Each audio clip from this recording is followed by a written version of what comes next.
Sleek, glamorous, lightweight, and extremely maneuverable. With a power-to-weight ratio second to none in all of motorsports. With acceleration from 0 to 100 miles an hour in under 5 seconds. And top speeds in excess of 120 miles an hour. In 2024, the news on the street is the Mercury Apex 250 4.6-liter V8 4-stroke versus the industry standard 2.5-liter V6 2-stroke. Who's going to come out on top in 2024? Looks, he blows by the doors off. Down into turn number 1. Ooh, the 17 of Mars sweeps it right off the tail. Did that go? Look out, we got to blow over. Oh, they somehow saved it. No two laps are the same. Ever-changing wind and water conditions make the Formula One Powerboat Championship Series one of the most challenging racing circuits running today. From the Formula Lights to the fan-favorite Tri-Hulls and the elite Formula One, this is the Formula One Powerboat Championship Series. And welcome, race fans, to downtown Shreveport-Bossier. My name is Thomas Yarbrough. They call me the Noise in the North. We're bringing you all the live play-by-play action all afternoon long. Before we get an afternoon jammed full of racing underway, if you could please direct your attention to the main plaza here in front of the aquarium and remove your hats as the Houghton ROTC presents the colors and Lady K with the singing of our national anthem.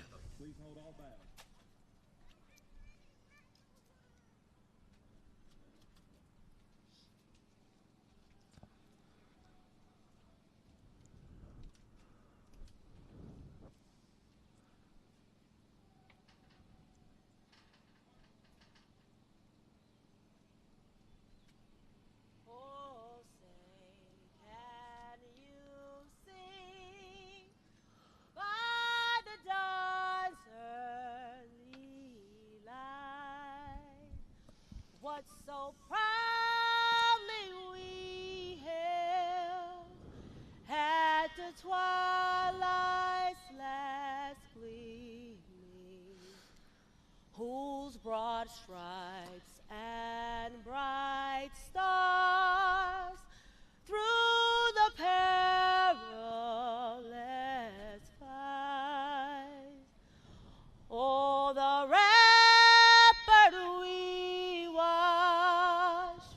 was so gallantly streaming, and the rocket's red glare, the bombs bursting in air, gave proof through the night that our flag was still there.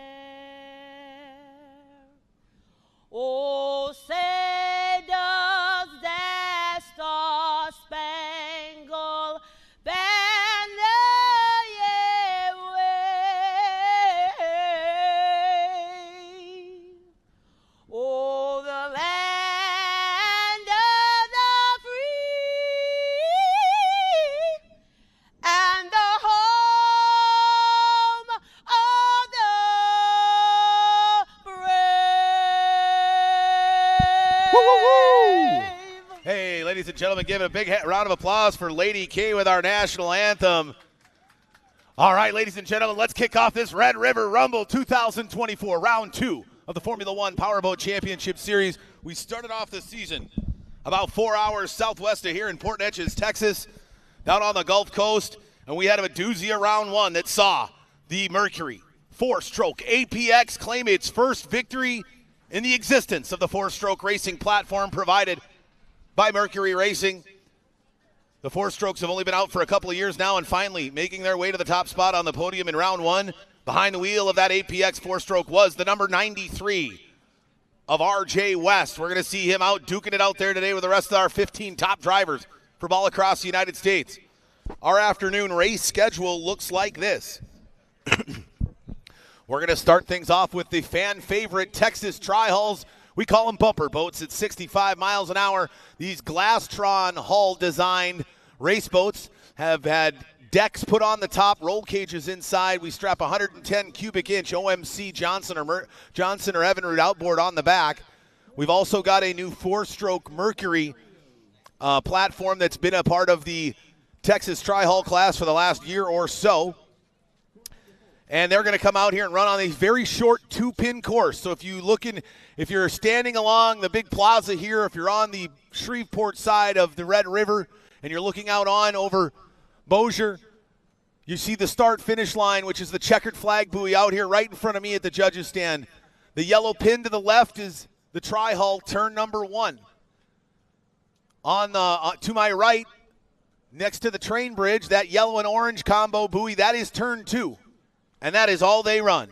They run 2 pins. You're going to see these Glastron copied Texas Tri-Hull race boats go 5, 6, 7 wide in the corner. They may end up on top of one another, upside down, or all sorts of various positions. These guys have more than a screw loose, that's for sure. But these Texas Tri-Hull guys put on one heck of a show. And we've got the dude, Neil Marsh, the man coming straight out of Hemlock, Michigan, all the way down to the Gulf Coast to go for back-to-back series championships in Texas Tri-Hull. He won the opening round in Port Neches. Can he make it a clean sweep so far in 2024 here in round 2? Once we get done with the first of 3 Texas Tri-Hull qualifying heats today, we will then bring out our Formula Lights class, and they're going to run back-to-back qualifying heats. And something you're going to find very unique that you don't see necessarily in all motorsports, and we're the only series in powerboat racing that does this. But we force our drivers to run the gauntlet when it comes to qualifying. They not only have to qualify with a fast lap, which we saw earlier this morning. For those of you who joined us, we had fast lap qualifying here on the shores of the Red River that saw the 8 of Jeremiah Mayo, the young driver who turned 24 yesterday out of Richmond, Texas, lay down a sub 30-second lap time with a 29.525. Then after the fast lap qualifiers, that's gonna set the grid for our first start dock in our first qualifying heat. They're gonna run that heat.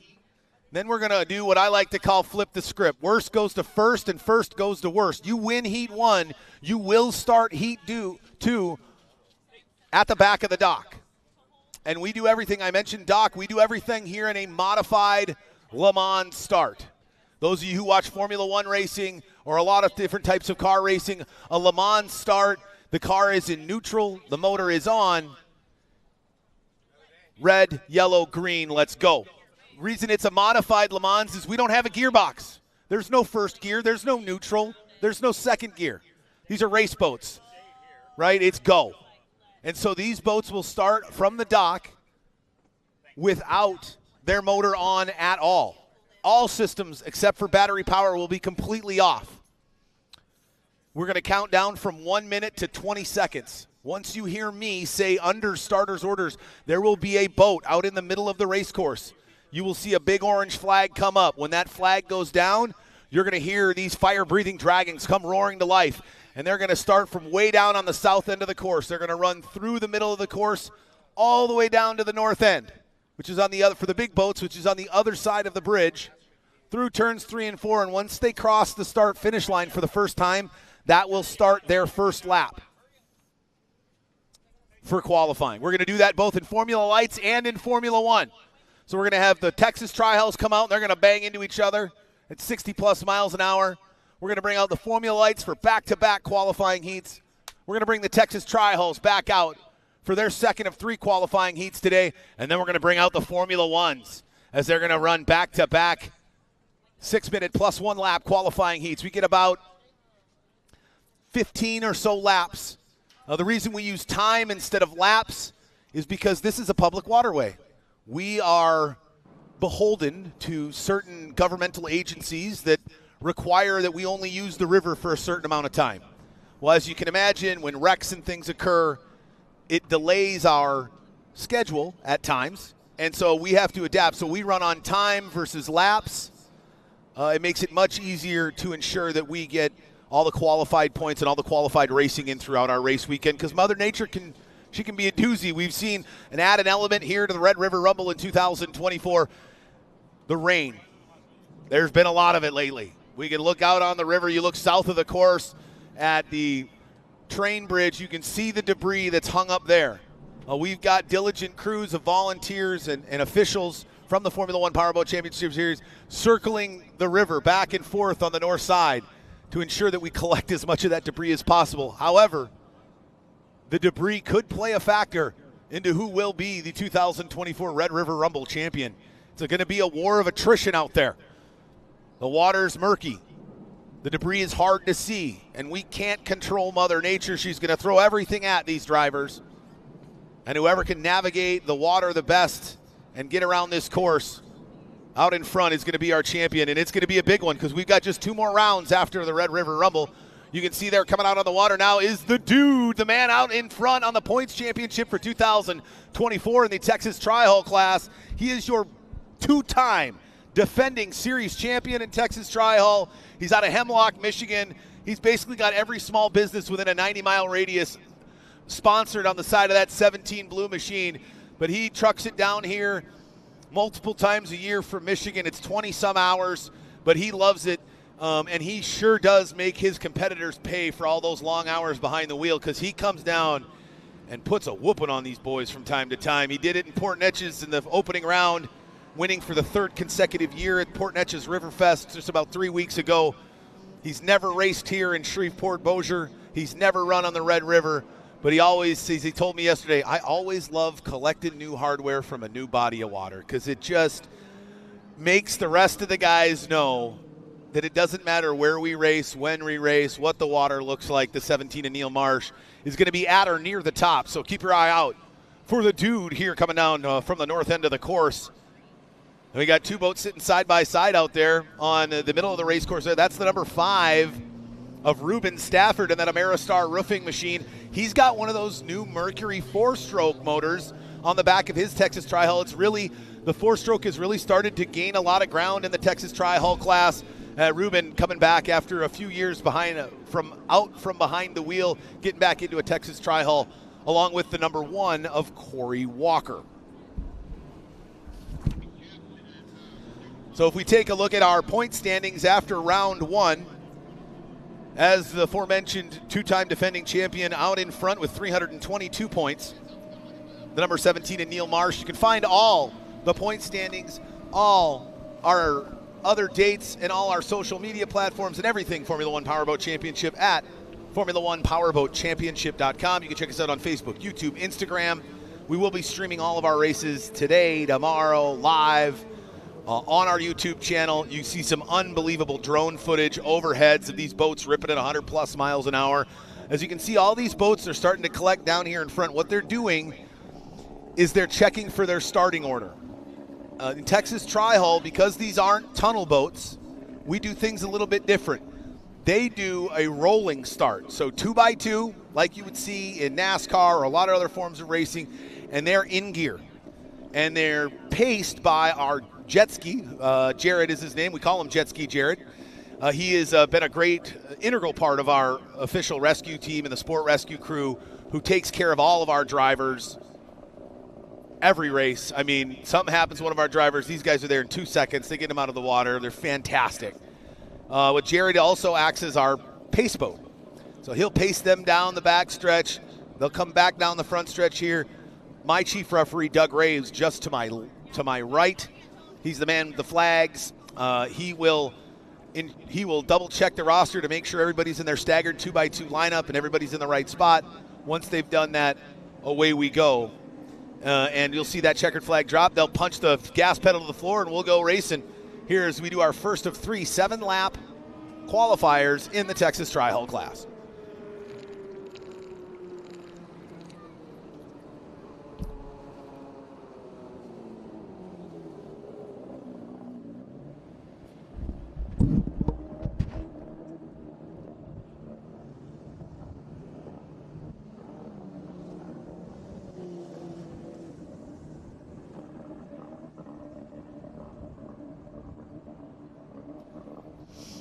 We take a look at our roster here. We've got 11 Tri-Hulls that made their way to Shreveport-Bossier.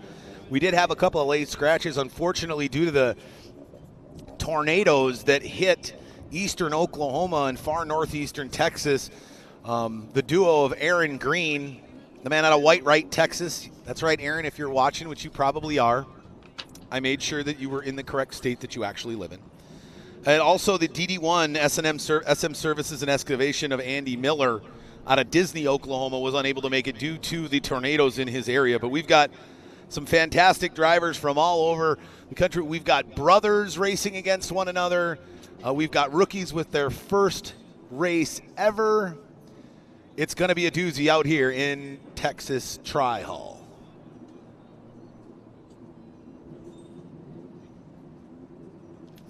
And we've got most of our drivers out there on the water ready to go. There you can see that white boat. He's got a big smiley face on the underside of that boat. He loves to get air, so maybe you'll see the 54 Darren Ware come smiling down the front straightaway. And we're just getting everybody lined up and ready to go, making sure we've got all of our safety crews in safe. You'll see those safety boats out there, very shallow profile. I'm actually looking at the guy who builds those boats right here. He's going to go hide because he doesn't like to talk to people or anybody, really. But he's a fantastic boat builder. They're called JH Performance Boats. They're shallow water bay boats.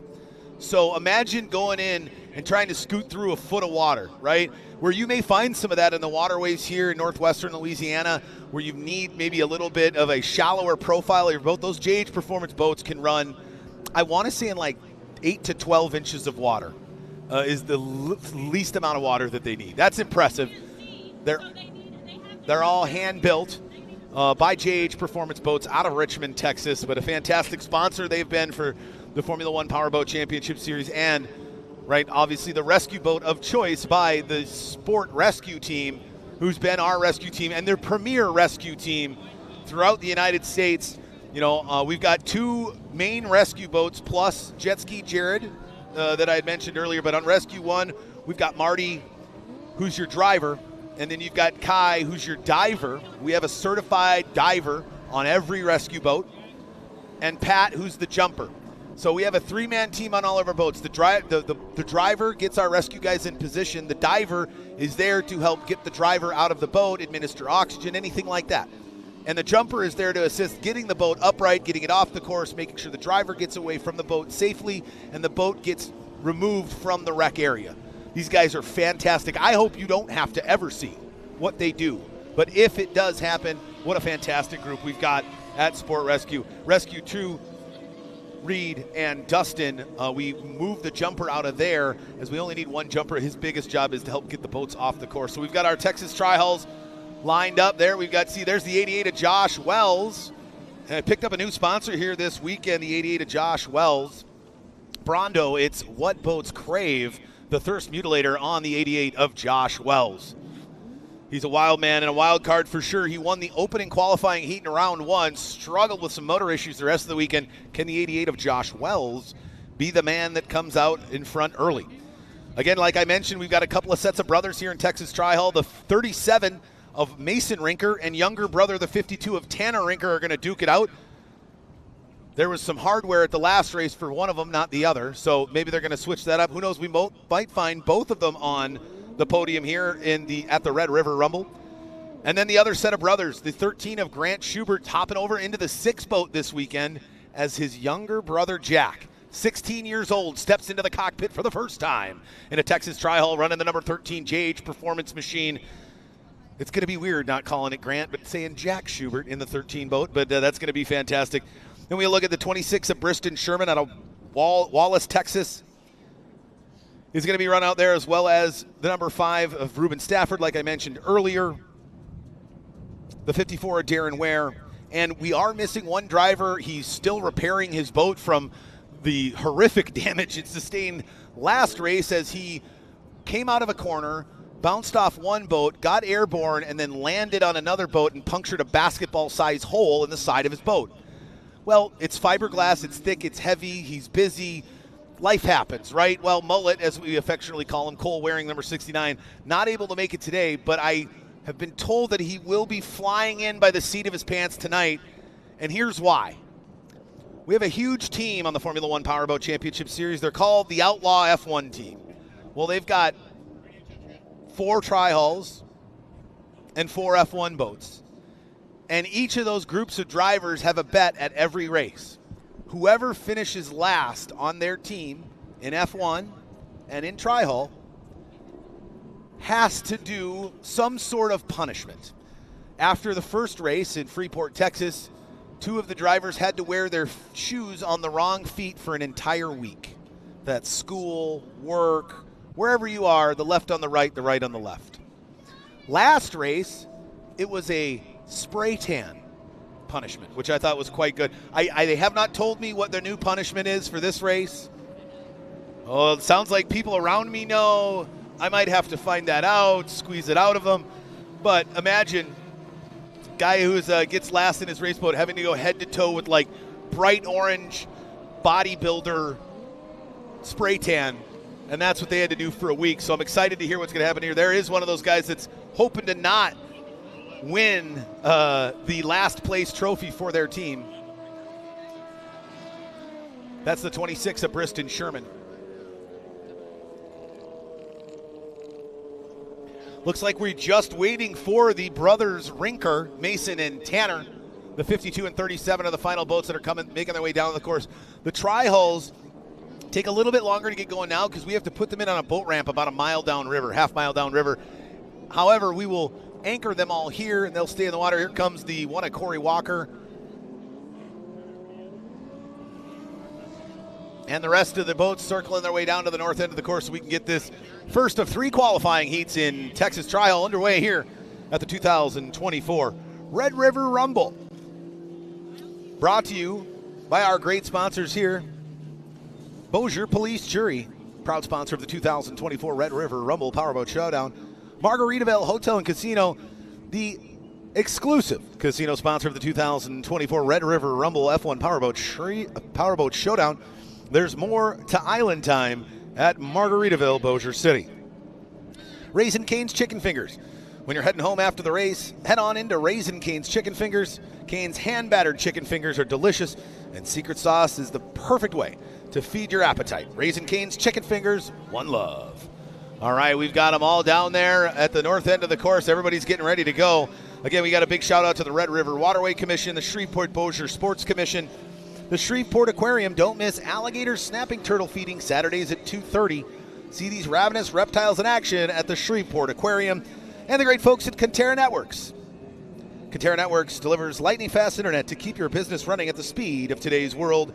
And the Louisiana Office of Tourism. Thank you to the Louisiana Office of Tourism as a sponsor. Feed your soul. Visit explorelouisiana.com.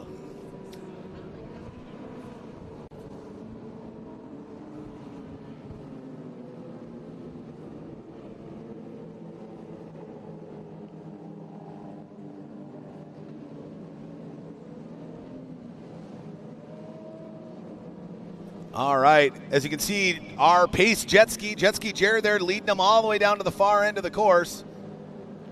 Let's take a look at our starting grid here for qualifying heat number 1. On the inside of row 1, number 1 for Walker Engineers of Corey Walker. On the outside of row 1, that's the man who picked up that new Brondo, the Thirst Mutilator sponsor.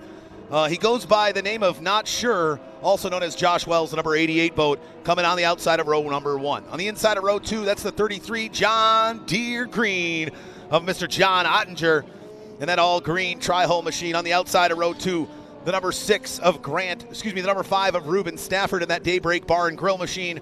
Inside of row number 3 is the 37 of Mason Rinker. Outside of row 3 is the 6 of Grant Schubert. Inside of row 4, the 52 of Tanner Rinker. Outside of row 4, the 26 of Briston Sherman. Inside of row 5, the 54 of Darren Ware. Outside of row 5, the 17 of Neil Marsh. And the 13 of Jack Schubert in his rookie debut. Rounding out the field here as we're about to get ready to go. Waiting for Chief Referee Doug Ray to drop the flag. He drops the flag, and here we go. We're underway. The opening heat in Texas Tri-Hull here at the 2024 Red River Rumble. As the one of Corey Walker looking to use that clean water to his advantage, goes down into turn number 1. Wait till you see these boats all wad up down there at the south end of the course. They're going to go 3, 4, 5, 6 wide down there on the south end of the river. As they go out, it's a 2-boat battle. The 88 of Wells on the inside. Oh, that Brondo machine gets hammered into the wake, and the one of Corey Walker shuts the door on him, and he's trying to go from the pole position to a wire-to-wire win here in qualifying heat number 1. Oh, the 17 of Neil Marsh has moved his way up into 5th. He started in 10th position. He is cruising up there. And the 13 of Jack Schubert able to get by the 54 of Darren Ware. And the young rookie driver may not finish last in his first race. How good would that feel for that young 16-year-old? as they go down out of turn number 1 out of the south end of the course. It's still Corey Walker all day long, but we got them all jammed up as the 37 of Mason Rinker looking to eye up the 88 of Josh Wells as they go down to the north edge. The season was unable to make the Port Neches Riverfest. Look out there, the 6 of Grant Schubert tags the 88 of Josh Wells and gets bogged down tremendously. And now the 17 of Neil Marsh on his inside hip. Now he goes through the wake wide to the 37 of Mason Rinker has gone wide to the outside around the 88 of Josh Wells, and he's moved himself up into second position after a 5th spot on the start grid. Well, look out there, the 6 of Grant Schubert almost barrel rolls it out of turn 1, hitting a monster wake off the 88 of Josh Wells. And look at the 17 of Neil Marsh. The dude is on a mission. He told me yesterday in some conversations we had, like, listen, these guys think I'm out here just like taking it easy. Like, I'm about to put the hammer down on him. He started 10th, right? He started, 9th out of 11. And now he is here in 3rd position trying to track down the 37 of Mason Rinker. Look at how rough the water here is on the Red River as these 110 cubic inch OMC and 4-stroke Mercuries just churn up the Red River. As our leader, the 1 of Corey Walker, is now already down out of turn number 1. The 37 of Mason Rinker coming in off of his hip as everybody's pushing hard. These points are so valuable here in qualifying for Texas Tri-Hall so that you can get that pole position in the main event. It is so crucial to be coming home with the checkered flag. Who's going to win heat number 1 in this 7-lap qualifier here in Texas Tri-Hall?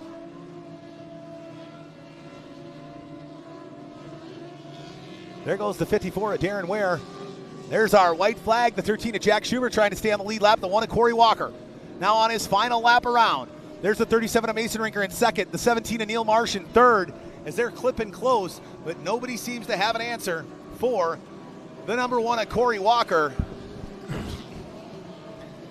As he goes down the back straightaway, he's got to contend with that rookie, the 13 of Jack Schubert. Schubert looks like he's just going to hold his line and go down tight to the inside, allow the 1 of Corey Walker to go wide to the outside. Did he go too wide? The 37 of Mason Rinker goes down in tight. No, that's not going to be enough. Ladies and gentlemen, taking heat 1 from pole position out of San Antonio, Texas, number 1, Corey Walker. In 2nd position, what a great run. He started 5th, moved his way up into 2nd, running for McLean Trailers. 1/2 of the Rinker Racing team here in the Texas Tri-Hall class. Number 37, Mason Rinker. And coming from 9th, out of Hemlock, Michigan, your 2-time defending series champion, the dude, number 17, Neil Marsh. And a big round of applause there. The 13 of Grant Schubert almost hangs on, stays on the lead lap in his first qualifying heat ever in Tri-Hall. Not a bad job for the young 16-year-old. Kept her upright, kept her dry, and what a run it was for the 1 of Corey Walker. He had it dialed in. He knows what to do in the clean water. Clean water is so huge, especially in these qualifying heats. There's 7 laps. So there's not enough laps for the leaders typically to overtake back markers or some of the slower boats, and that's really where the action can get nuts in Texas Tri-Hall. And so come the main event, you need to be as far out in front as possible when you start clipping those back markers, because they'll do all sorts of crazy stuff. They're still fighting for position. They're fighting for points on the season. So just because they may be in 9th or 10th doesn't mean they're just going to move out of your way. And it makes it for a fantastic 20-lap main event, which will happen tomorrow afternoon in the Texas Tri-Hall class. But here again, take a look at the final here in the Texas Tri-Hall. 1 of Corey Walker, right? 7 laps, 3:23, 3-second lead over the 37 of Mason Rinker. Again, if you want to see all statistics and some fantastic footage by Live Race Media, our media partner, go to youtube.com and find F1 Powerboat Championship on YouTube. You can also find our link on Facebook at our F1 Powerboat Racing page there.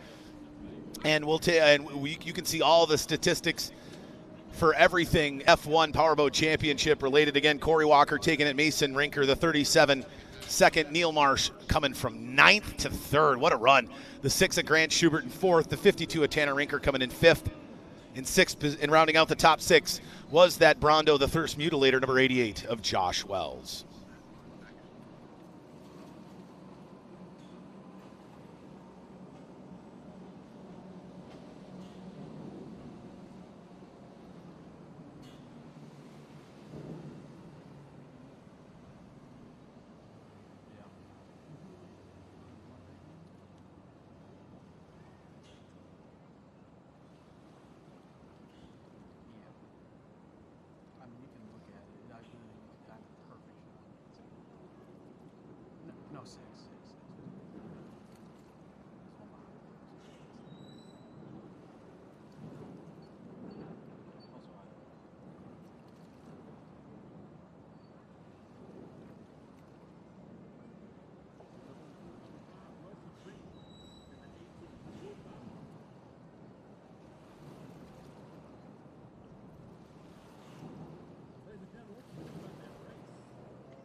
All right, race fans.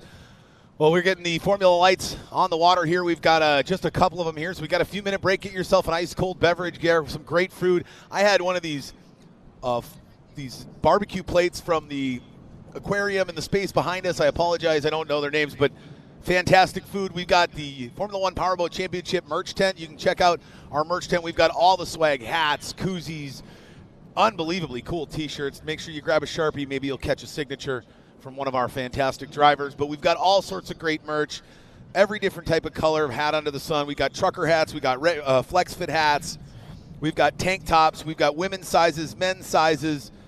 We've got everything, right? Formula One Powerboat Championship related. So make sure you check that swag. You got a couple of minutes here before we get underway with the first of 2 qualifying heats in Formula Lights. We'll be right back with a message from our sponsors here at round 2 of the 2024 Formula One Powerboat Championship Series. It's the Red River Rumble, downtown Shreveport-Bossier.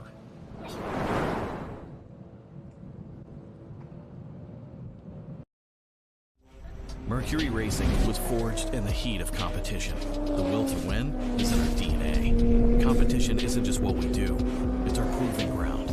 It's about the pursuit of power, performance, and endurance that pushes our limits and yours. We create premium marine power to take you faster and farther. The world offers limits. Mercury Racing offers freedom. Live wide open.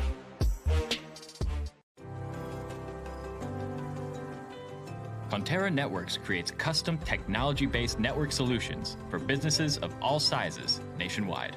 For over 25 years, our team of local professionals has been designing, building, and managing our 11,000-plus mile owned and operated fiber network. Our local solution specialists are available to discuss your business network and communication needs, including internet, private networks, unified communications, and business continuity. Call 888-266-4836 or visit www.conterra.com for custom solutions that work. VP Racing Fuels has been the official fuel of racing for over 45 years. But VP isn't just race fuels.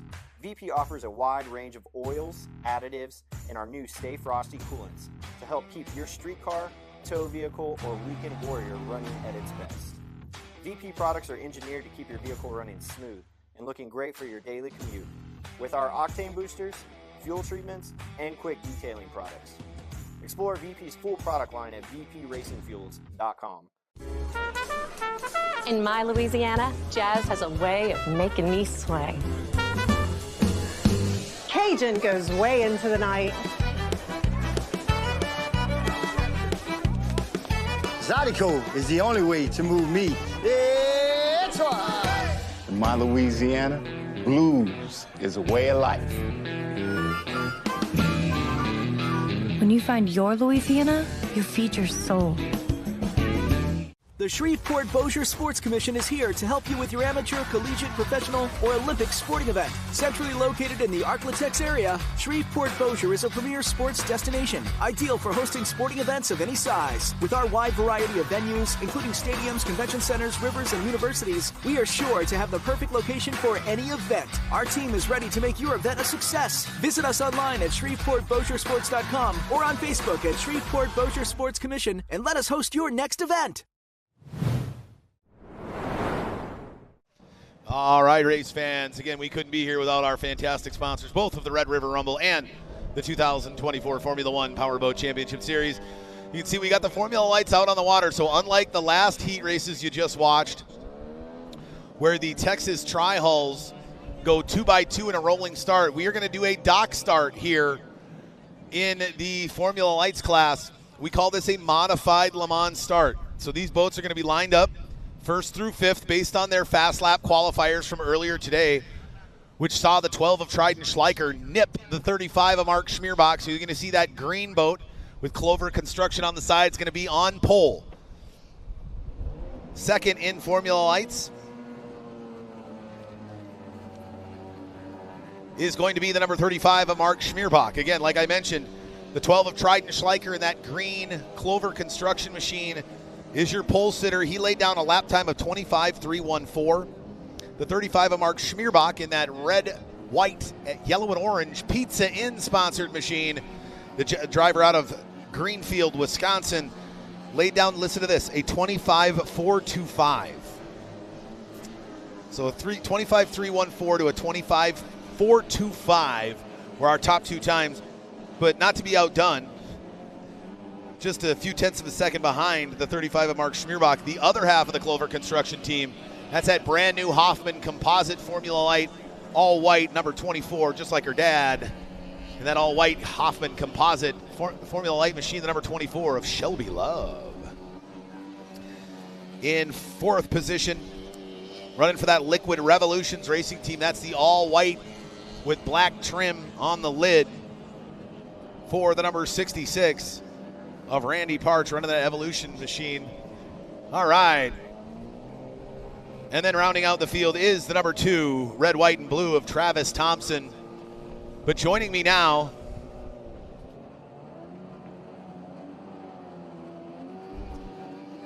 joining me now here at the judges' stand, the man who went wire to wire in Heat 1.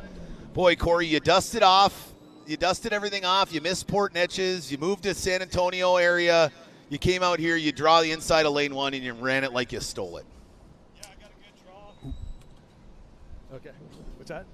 Oh, yeah, I got a good draw and held the position, at least for the, 7 laps? Yep. For the 7 laps, I think Mason was coming for me, so I may have some prop work to do for the final, but I'll take what I can get. It was good to get in there and get a checkered flag on the first heat.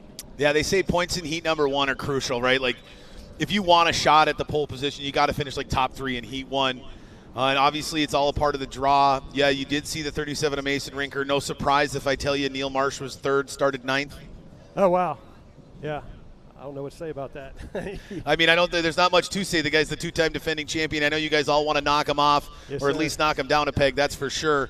Now you got the rust off after Heat 1. What's the rest of the day look like for Corey Walker and the Walker Engineers machine to keep you out in front in the points so you can try to grab that inside of lane 1 for the final tomorrow? Just keep chugging. Next heat, I'm going to be in the back or close to it, so I'm just going to have to try to fight my way up. Drawing the flag is a little bit easier. I'm going to have to work for it in this next heat. For sure. What's the river out there, right? It never experienced the Red River before. We've got some, cement walls on either side with some steep banks. Did it get rougher out there than you expected? Pretty rough, but honestly, it's been rougher. It wasn't too bad. I know the current's tremendous, but in the tri-hole, really don't feel it. I suppose it's going to be a different story for these guys in the faster boats. For sure. Well, hey, man, we'll let you get back there. I know you got some tinkering to do, try to figure out what kind of prop you're going to put on, try to run through the field, track down the likes of Grant Schubert, Neil Marsh, and the rest of these yahoos. See if you can gain that inside of row 1 come tomorrow afternoon for that main event. Yes, sir. Thank you, Tommy. All right, that was qualifying heat number 1, winner number 1 of Corey Walker and that Walker Engineers machine. He is a bad man in clean water, but the real test, if he's going to be the champion of the Red River Rumble, is going to be how he runs through traffic. We'll see that later today. We're going to get these Formula Lights warmed up. They're going to get some hot laps in, and we're going to get our first of 2 qualifying heats for Formula Lights underway here as we kick off qualifying day at the Red River Rumble 2024, round 2 of the Formula One Powerboat Championship Series.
All right, race fans, I apologize for just a momentary delay. You can see Jet Ski Jared out there hooked up with about a 20-foot-long log that was about to run its way through the race course.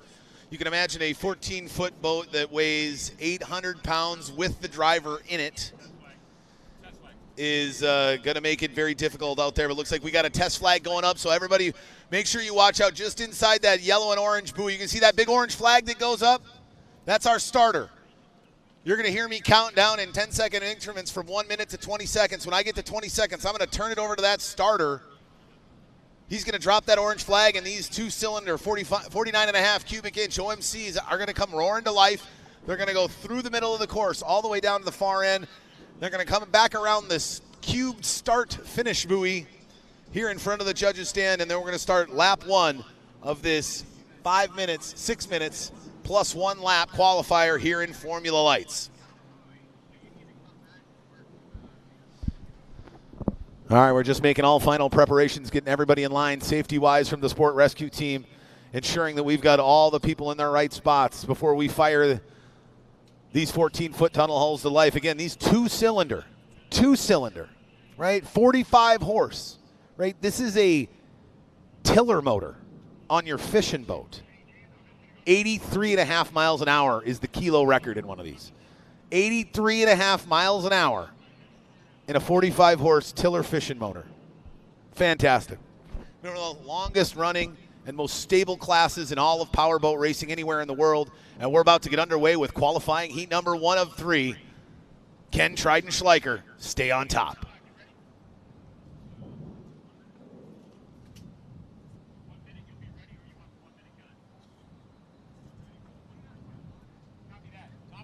All right, coming up on the 1 minute gun. 1 minute drivers, 1 minute. Ken, the number 12 of Trident-Schleicher, go back to back after winning in round 1. 50 seconds, drivers, 50 seconds. Can the 35 of Mark Schmierbach come off of his worst performance in over 5 years and get back into form here? Coming second off the dock, 40 seconds, drivers, 40 seconds. Can Shelby Love crack the checkered flag and get her first win in Formula Lights as she comes third off the dock? 30 seconds, drivers, 30 seconds. Or could it be the 66 of Randy Parch, the 2 of Travis Thompson? Let's crown Heat 1 winner here in Formula Lights. 20 seconds, drivers, you're under starters orders. The flag is up.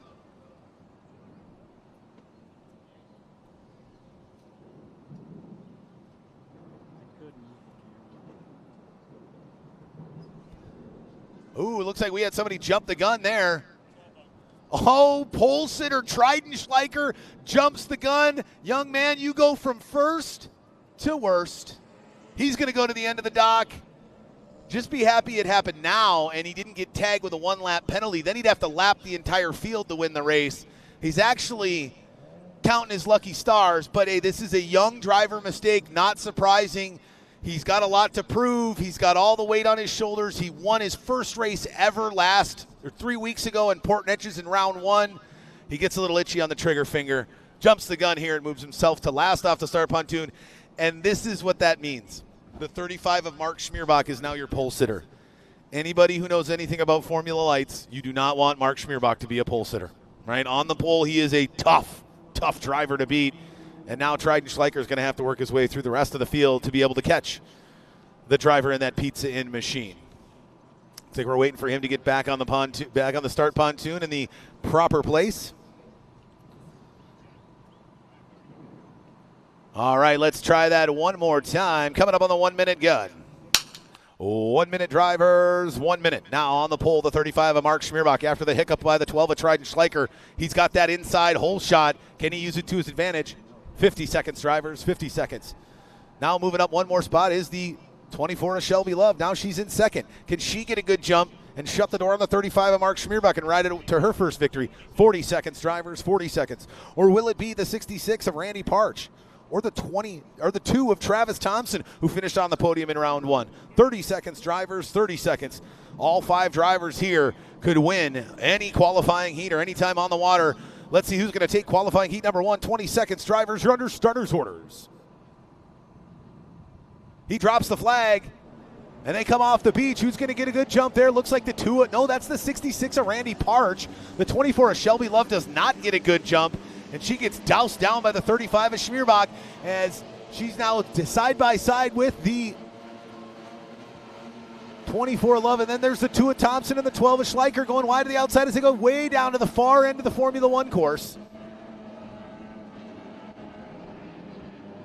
And it looks like the pole sitter, the 35 of Mark Schmierbach, who was the recipient of a bump there right at the end due to the 12 of Triton Schleicher jumping the gun. And Schmierbach's got her dancing down the front straightaway, 65, 70, 75 plus miles an hour as he goes down the front stretch. Well, look out there, 24 of Shelby Love gets it squirrely as her teammate, the 12 of Triton Schleicher, looks to go wide to the outside. He goes on the outside of her, is able to easily cruise by his teammate, goes down through the spray on the 66 of Randy Parch in that Revolution racing machine, trying to hang on there, but it is all Mark Schmierbach as he's already through turn 3, now off of turn 4, coming out of lane 2. Put it on its tail, the 12 of Triton Schleicher has already got the 66 of Randy Parch in his sights. This short 4-pin half-mile circuit here on the Red River. Schleicher now moved down to the inside. There's the 35 of Schmierbach, still our leader out in front, and just continuing to gain ground over the 66 of Randy Parch. Now you see Parch and Schleicher there as they come down the front stretch. Look at this battle we got for second. It's Randy Parch on the outside. On the inside of Schleicher. Now Schleicher jumps wide to the outside as they go down into turn 1. Schleicher just gets doused into turn number 1. What a great move there by the 66 of Randy Parch. He's able to separate himself about 3-4 boat lengths, and here comes the 24 of Shelby Love tucking down to the inside. We got 3 boats for the final 2 spots on the podium here in qualifying heat number 1. The 66 of Parch goes outside. Oh no, the 12 of Triton Schleicher loses it coming out of turn number 4. The 24 of Shelby Love walks him by down to the inside. Our lone female here in this Formula Lights class, the 24 of Shelby Love, pushing it hard in that Clover construction machine, now up into 3rd position, trying to track down the 66 of Randy Parch.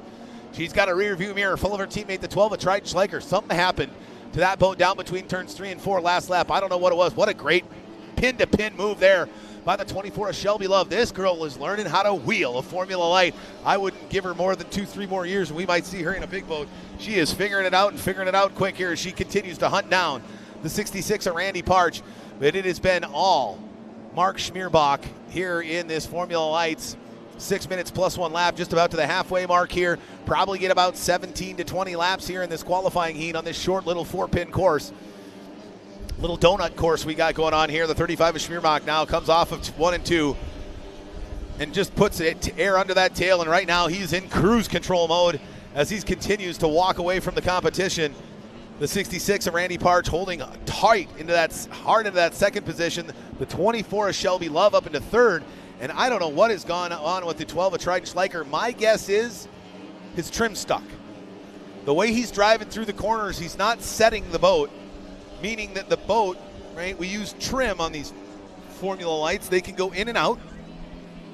So that means when the motor comes in, it sets the nose of the boat down, or the front of the boat down. When it goes out, it lifts the front of the boat up. Well, if your trim is stuck in one position, you can't turn too hard into the corner. You almost have to kind of sweep them. Much like we've seen the 35 of Schmierbach, but that's just because he's so far out in front. He's not having to worry about the tight line around the course. He's got the clean water, so he's using that to his advantage. But I think this 12 of Triton Schleicher lost his trim down there between turns 3 and 4, a couple of laps to go. But we got a battle now between the 66 of Randy Parch on the inside and the 24 of Shelby Love going wide to the outside. She is all over him as she tries to paint his rearview mirror full of that Hoffman composite. She tries to find a clean line and get by the 66 of Randy Parch here as we approached the halfway point here in qualifying heat number 1 in Formula Lights. The 66 of Parch stays on the inside, now goes out to lane 2. The 24 of Love dives down into lane 1. Can she hold it there? No, Parch ends up crossing her down the back straightaway, and it looks like she might have to jump through the way because she gets down into turn number 3. Down in turn 3, she stays right in the wash, getting hammered with the spray of the 66 of Randy Parch and that Liquid Revolutions racing team. Interesting design on that Formula One, or excuse me, on that Hoffman composite Formula Light. The rear cowling going over the top of the motor to reduce the drag and create a better slipstream. And boy, that boat looks like it is super fast. Maybe there's something behind hiding the motor underneath the rear cowling like the Hoffman composite has done in 2024. Love now taking a different tactic, going down to the inside as Parch goes wide off at turn number 4. Trying to vary it up. She's porpoising a little bit. That's that boat bouncing up and down. She's got to use trim a little bit more if she wants to keep that boat from porpoising. She goes down into the wash, and that's going to kill her ability to catch the 66 of Randy Parch, as we've got 5 minutes gone, and this 6 minutes plus 1 lap. Oh no, Shelby Love almost spins out down between turns 3 and 4. Just tried to drive it a little too hard down there into turn number 3. Got away from her.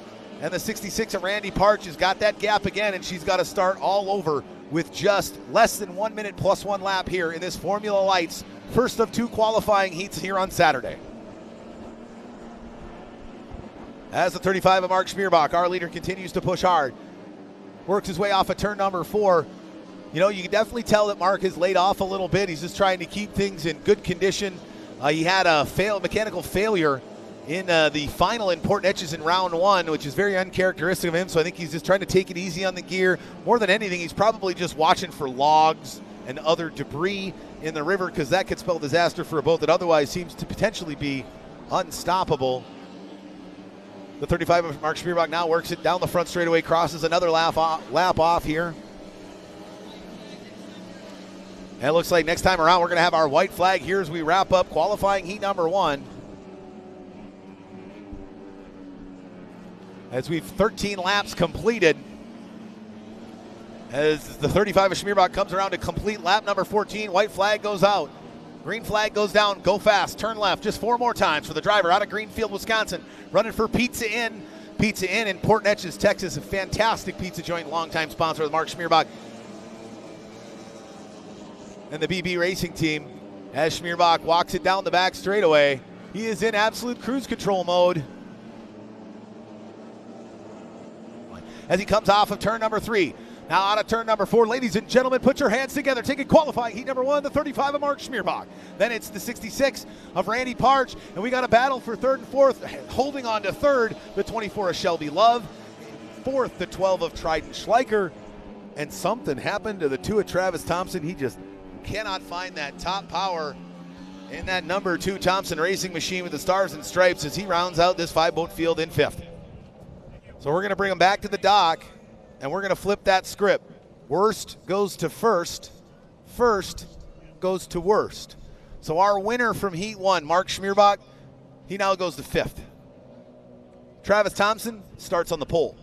And it's amazing how much clean water can be advantageous. So we've got maybe 5 minutes before the start of our second qualifying heat here in Formula Lights. And while we do that, we're going to take a look at the results there. You look at that Randy Parch. It looks like we it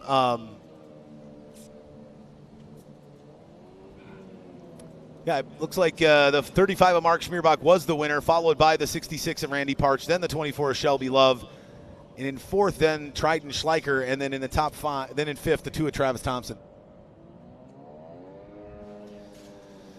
So we got a couple of minutes. Don't forget to wet your whistle if you're here on the grounds in beautiful downtown Shreveport-Bossier. It's going to be a warm one. The sun is out, low to mid-90s. Make sure you're hydrating and keeping yourself replenished. Well, we got a minute here before the start of heat number 2 in Formula Lights. I'd like to thank some of our great local sponsors here at the 2024 Red River Rumble.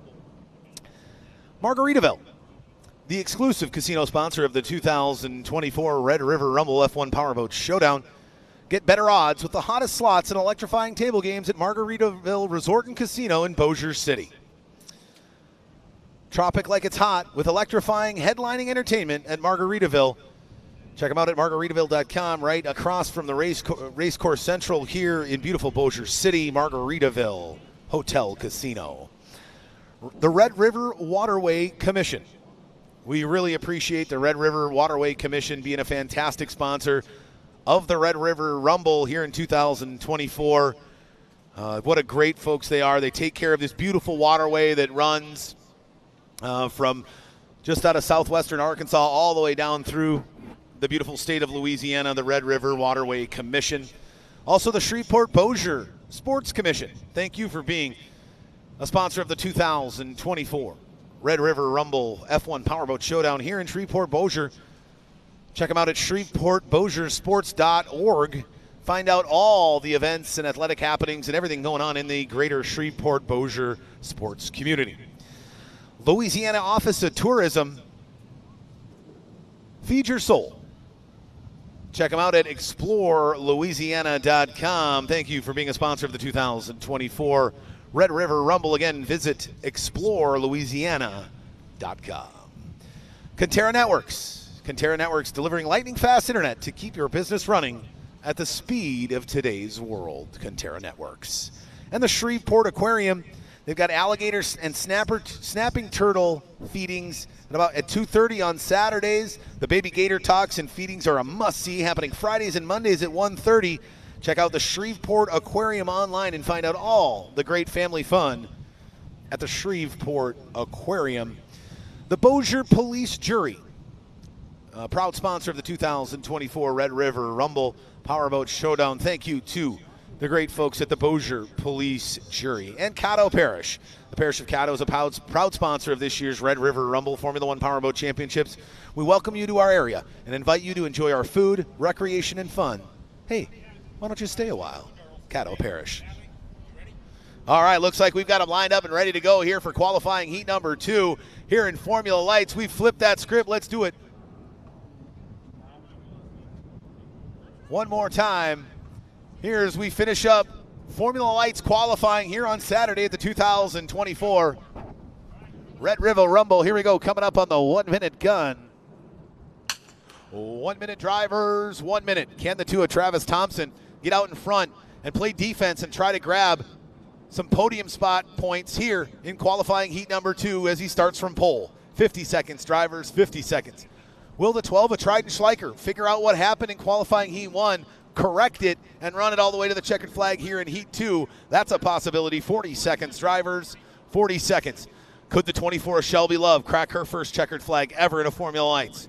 Or can the 35 of Mark Schmierbach come from last off the dock? Or could Randy Parch finally make that top spot here in heat 2? Let's figure out who's going to take qualifying heat number 2. 20 seconds, drivers. You're under starters' orders.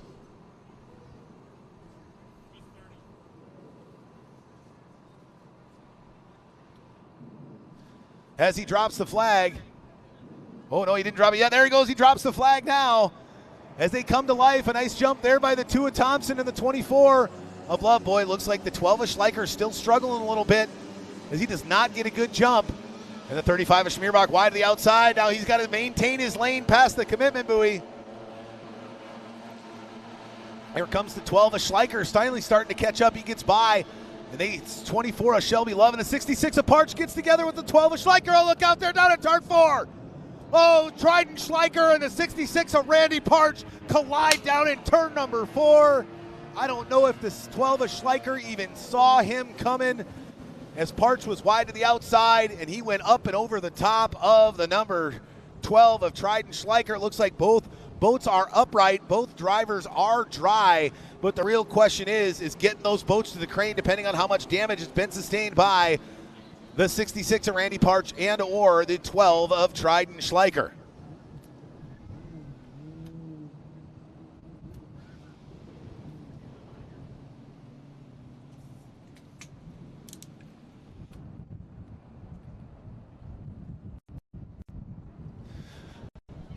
All right, so, boy, that doozy down there. Like I said, I never wanted you guys to see how well the sport rescue crew takes care of our guys, but we've had guys there immediately on point. We've got the 12 of Schleicher already out.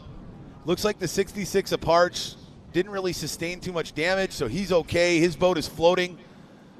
But we see here the 12 of Trident Schleicher, your winner from round 1. I think he stuck his nose in there and he looked to the inside and he's like, hey, it's good. But he forgot to look to the outside as the 66 of Randy Parch was closing down from that 4th spot, coming out of lane number 4, and he just didn't see him coming. And one Schleicher stuffed it in there, and the 66 of Parch went up over the top of the 12 of Trident Schleicher. You see our jumper Pat on top of the 12 of Trident Schleicher and jet ski Jared moving along as they're trying to keep that boat from sinking to the bottom of the Red River. I believe right out in front of me here, it's 28 feet deep. I don't even want to know what it's like in the middle of that river. And this is a clay bottom river from what I told, which I can imagine is a lot of muck at the bottom, which means that If Trident's green boat went down to the bottom, I don't know if we'd be able to find it. It might just sink its way into the muck. Unfortunate for that young driver out of not out of California. What am I talking about? He's out of Wisconsin. Trident Schleicher out of Rhinelander, Wisconsin. But looks like the motor's completely ripped off that thing. It looks like the weekend might be over for the driver who won the opening round of the 2024 season. This is what happens in Powerboat racing, ladies and gentlemen. He was the fastest boat out there, and then all of a sudden his weekend is over. Thankfully to the great folks at Sport Rescue, Trident is already being attended to. He's probably already back at the ambulance being looked at by our safety teams. He seems to be okay. It's a part of being in Powerboat racing. Things happen, but we've got great safety crews. We've got safety precautions that we take in, 6-point safety harnesses, Hans devices. The top safety equipment is out there. That is a little bit of an older boat. It's a wood boat, one of the few wood boats left out in Formula Lights. You see the 24 of Shelby Love. She's got a composite boat. The boat that the 12 of Trident Schleicher collided with, the 66 of Randy Parch, notice what his full composite boat is still doing out there. It's still floating, right? That composite can take a lot more of a beating, which is why we've seen more and more teams move away from the old Okumi wood boat. Okumi's an African wood, very light, very strong, was the core of boat building, powerboat building for probably the better part of 30 years. The late, great B.B. Crum, God rest his soul, was the master wood boat builder. He built boats for Seabold Sports. Seabold Sports shipped their racing hulls all over the world, thousands and thousands and thousands of them all over the world. Nobody's been able to build a wood boat like B.B. Crum, but the days of the wood boat are gone. And they're slowly, as they say, they're slowly going the way of the buffalo. They are going to be extinct eventually. In Formula One, they are completely gone. We do not have a driver that runs a wood boat anymore. And Trident's one of just a couple of left in the Formula Lights class. But glad that young driver's okay. And he is able to get looked at after a rough collision there with the 66 of Randy Parch. See Randy there, looks like his boat's maybe not under power, but at least it's floating. That means no fiberglass work, hopefully, for the 66 of Parch. He might be able to get that thing dialed in and figured out for tomorrow's main event. I don't know what's going to happen with the 12 of Trident Schleicher. That his weekend might be over after the damage sustained. We saw that thing getting pulled down the middle of the course. It's still taking on some water. There may still be some damage, so we'll have to see. It looks like there's some green Trident Schleicher boat dragging along the back of the 66 of Randy Parch. You can see that clover construction. That's part of the cowling.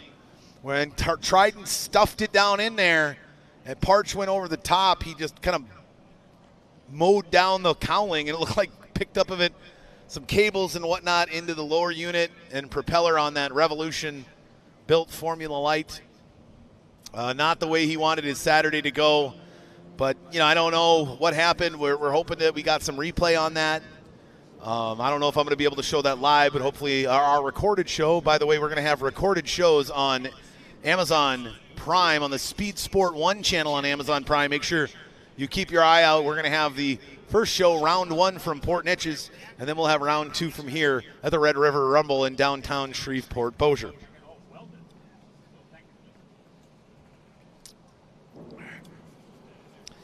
All right, well, we're going to wait to get these boats off the course. You got maybe a few minutes till we determine what we're going to do with the remaining of qualifying heat number 2 here in Formula Lights.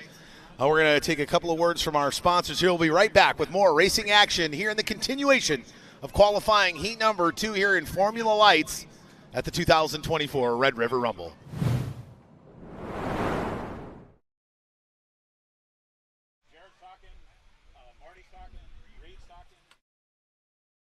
VP Racing Fuels has been the official fuel of racing for over 45 years. But VP isn't just race fuels. VP offers a wide range of oils, additives, and our new Stay Frosty coolants to help keep your street car, tow vehicle, or weekend warrior running at its best. VP products are engineered to keep your vehicle running smooth and looking great for your daily commute. With our octane boosters, fuel treatments, and quick detailing products. Explore VP's full product line at vpracingfuels.com. There's more to island time at Margaritaville-Bossier City. Taste the good life at Drago's with the area's best seafood and our famous charbroiled oysters. Hang out and unwind at Club Mac, our all-new cigar lounge. Experience our sportsbook with the best games on our Jumbotron and game day specials. Get better odds with the hottest slots and electrifying table games. Pamper yourself in paradise at our luxury hotel and spa. Tropic like it's hot with electrifying headlining entertainment. Find your island time at Margaritaville-Bossier City. Formula One powerboats are sleek, glamorous, lightweight, and extremely maneuverable, with a power-to-weight ratio among the highest in all motorsports. Their performance speaks for itself, accelerating from 0 to 100 miles an hour in under 5 seconds, keeping it on par with a Formula One car. Top speeds in excess of 120 miles an hour while making 180-degree corners at 100 miles an hour, pulling 7 Gs in the process, making them the hardest-turning race vehicle in the world. Formula One powerboat competition begins with a 20-boat field lined up at the start pontoon, with their engines silent, awaiting the modified Le Mans start. At the drop of a flag, the world-class drivers ignite these rockets to life, and their engines roar. Rooster tails shoot thousands of gallons of water as they simultaneously accelerate towards the first turn. This spectator-friendly racing on tight courses made up of right and left-hand hairpin turns with various straightaways provide deck-to-deck racing action front and center for the fans in the viewing area. No 2 laps are the same due to the ever-changing wind and water conditions, making an F1 boat one of the most challenging racing machines to conquer on the planet. The Formula One Powerboat Championship is an 8-race series contested across North America from May to October.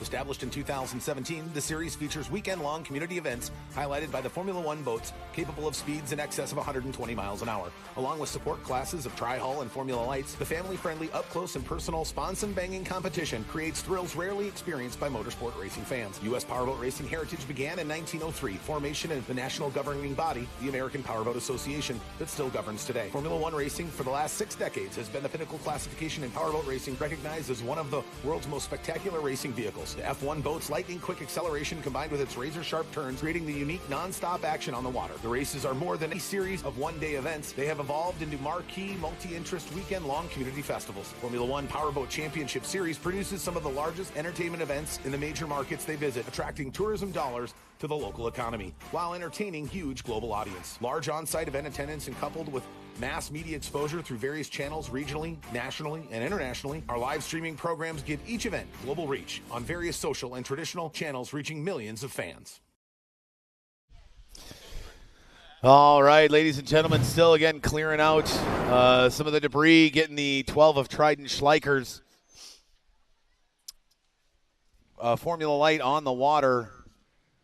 Sorry, getting it off the water and on the crane. Again, we are used to normally having a boat ramp. Well, a boat is fine, but when said boat is filled with water, it makes it exponentially more difficult to get that boat up off the water. I wish we had a great shot of our crane. You can see there we got a bunch of the Formula Ones in the waters. They're going to run their back-to-back qualifying heats here pretty soon. It looks like, oh no, the 24 Shelby Love's now being towed in. Boy, the carnage is just all over the Formula Lights class here on Saturday afternoon. We've lost 2, maybe 3 competitors here. We didn't have a ton to start with in the smaller class this weekend here at the Red River Rumble in the Formula Lights class. Kind of our entry-level class for a lot of the drivers. This is where they started. A lot of your Formula One drivers, RJ West. You look at Spencer Love, Sean Love. Boy, there's been a handful of others that it's kind of escaping me right now. But a lot of them started in some of those smaller classes, or they started in Texas Tri-Hull. Some of them started in another class, not really run anymore, the SST 60 class, which ran a 60-horse Johnson. Kind of a weird boat, right spinning propeller versus left. You know, weird, your propeller spinning right, you're turning left. It's a whole thing. But it looks like we might have some more difficulties to deal with here from the 24 Shelby Love as she's getting towed into the shore. And I know those guys in the big boats are getting itchy to light the fire under those dragons and get them roaring here on the shores of the Red River. I'm just waiting to hear from Chief Referee Doug Racy what we're going to do here with qualifying heat number 2 in Formula Lights. It looks like they're finally getting the number 12 of Trident Schleicher up on the crane. I can see the backside of the boat, and it looks like either they're using a hole or something on that boat to try to get the water to drain out. Sometimes they have to hook them to the straps backwards to get the rotation the right way to get it to drain the water. But for those of you here out on the plaza in front of me and right here in front of the aquarium, if you look off downriver to the south, you can see them lifting the boat up and out of the water, get a little bit to drain, reposition it. It sometimes can be quite an arduous task to get a boat out of the water on a crane, especially when it's sustained extensive damage like we saw happen to the 12 of Trident Schleicher. I was told that he did receive a laceration to the hand that's being attended to now by medical staff. He'll be okay, but I think you couple the boat damage with the hand laceration, and unfortunately, the highest of highs 3 weeks ago for the 12 of Trident Schleicher. He won his first race ever in Formula Lights, to the lowest of lows. He doesn't even make it through qualifying Saturday here at the Red River Rumble. Tried to stick his nose down into the lane number 1 at the far end of the course on the start of the heat number 2, and he got together the 66 at Randy Parch and caused some chaos down there at the north end of the course. Unfortunate for the 12 of Trident Schleicher, but he will live to race another day. Speaking of the next race, because that's what he's going to have to look forward to now, you can find all this information on F1PowerboatChampionship.com or on all our social platforms, Facebook, Instagram, YouTube, TikTok, all the fun places there. If you're here in downtown Shreveport-Bossier, come on down to the plaza here in front of the aquarium. Check out our swag tent, F1PowerboatChampionship.com swag tent. We've got muscle shirts. We've got women's shirts, men's shirts, hats, koozies. We got all the good stuff. Come on down. Grab your favorite shirt. Go find a Sharpie. Who knows? You might see one of your favorite F1 drivers, and they'll give you a signature on one of those cool Formula One Powerboat racing shirts. We've got specific Red River Rumble apparel only for this weekend here at the Red River Rumble in 2024. Get your commemorative Formula One Powerboat Championship inaugural Red River Rumble T-shirt at the Formula One swag tent. And we got a couple more minutes here. You know, we had a chance to sit down and chat with the man I was talking to earlier in Texas Tri-Hull. They call him the Dude. He's Neil Marsh. He's from Hemlock, Michigan. Not Hancock, but Hemlock. He's from Hemlock, Michigan. Let me pull this out here. Let's see here. He's got about 79 different sponsors, and he's won back-to-back. That means two-time defending series champion. And we had a chat of what it's like to be the dog on the top of the mountain, and everybody's trying to kick you down. Let's chat. Let's see what it was like chatting with the number 17 in Neil Marsh. It's 3 in a row for Texas there for Port Neches, yep. And coming off the back-to-back belt championship winning stuff, so it's pretty special. We played it, I'll say, kind of conservative last couple seasons. We know how to go points racing, and we've done a great job at it, staying up front when we need to, and getting the points and getting to that pole position for Sunday. Keeping your stuff alive is a big deal for us. Keeping the equipment going. We got a small team, and we know we got to have everything on it on the Sunday final. So keep out of trouble if you can in this class, and especially for that final. That's the most points available, and then be ready to strike for it. And with this reversion every heat with the first to worst and worst to first, right? It's tough. I mean, it's like any good local dirt track racing. The best goes to the back. That's what the show is. And unfortunately, we've had the best stuff, and so we're in the back. So we got to really charge through traffic. And like I said, we've been conservative, especially on Saturday. You've seen that maybe a few races last year on just staying out of trouble and being there to try to get those points, but don't want to wad it up on Saturday. You got to get to Sunday, right? Luckily, we got a couple props. We got B-Blades, one of our proud sponsors. We're going to throw another one on and try for a short course. It looks like they got us set up a little bit shorter. We've got some rough flood conditions coming on right now, so we're also worried about tearing some equipment up. Not only the prop, but we got a midsection and the lower unit and that beautiful blue boat, man. You don't want to tear that up. So, you know, Mother Nature, you know, you got to watch out. They got people out there hopefully pulling the logs out, and hopefully we can keep that race course nice and clear. Got to keep my head on, but that helmet gets on. Once you tighten that buckle up, you never know what's going to happen. So, seriously, I'm going to go after them, man. They're coming after me. I only got one way to go. You know, it's down. So, I like checkered flags. A lot of talk like, hey, where's my heat win? It's been a little bit, so guess what? That's first thing. Get a good popsicle stick draw, and we're going for a heat win, man. The gloves are off. All right, we got 2 championships. We got 3 back-to-back Port Neches. We almost feel like we got nothing to lose. So you're going to see some less holdback, right? We're going to go for it.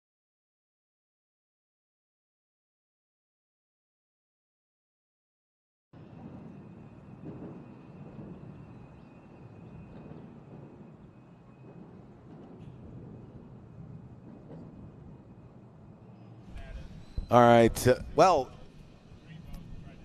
looks like we're going to have to take a look at some wreck footage there. We're going to hopefully get some playback, make a ruling on the Formula Lights incident down there at the north end of the course between the 12 of Trident Schleicher and the 66 of Randy Parch.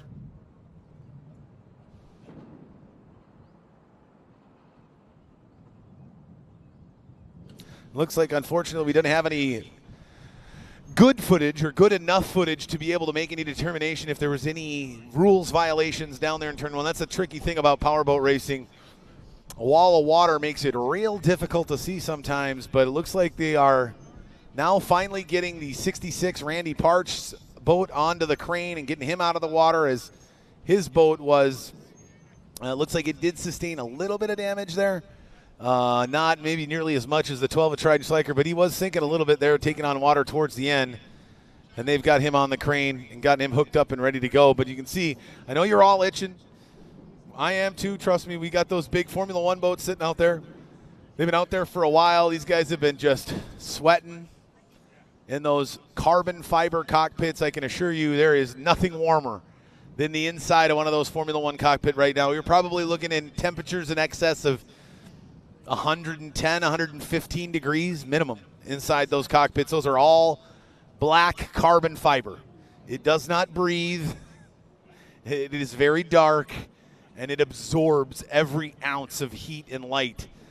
So they try to, you'll see them put their arm up, and you'll see them bump the gas on the boat every now and again, just trying to get some cooler air into that cockpit as they try to just stay calm and breathe while they're waiting for this incident to be cleared from the race course. It looks like they finally got the slings on the 66 of Parch.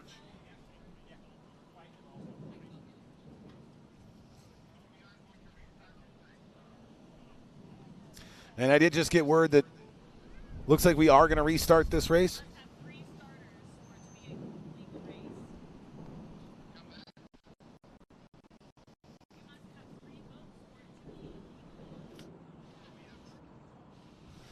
All right, it looks like the 24 of Shelby Love was able to get her boat back under power, but we've lost a chunk of the field here in Formula Lights, that's for sure.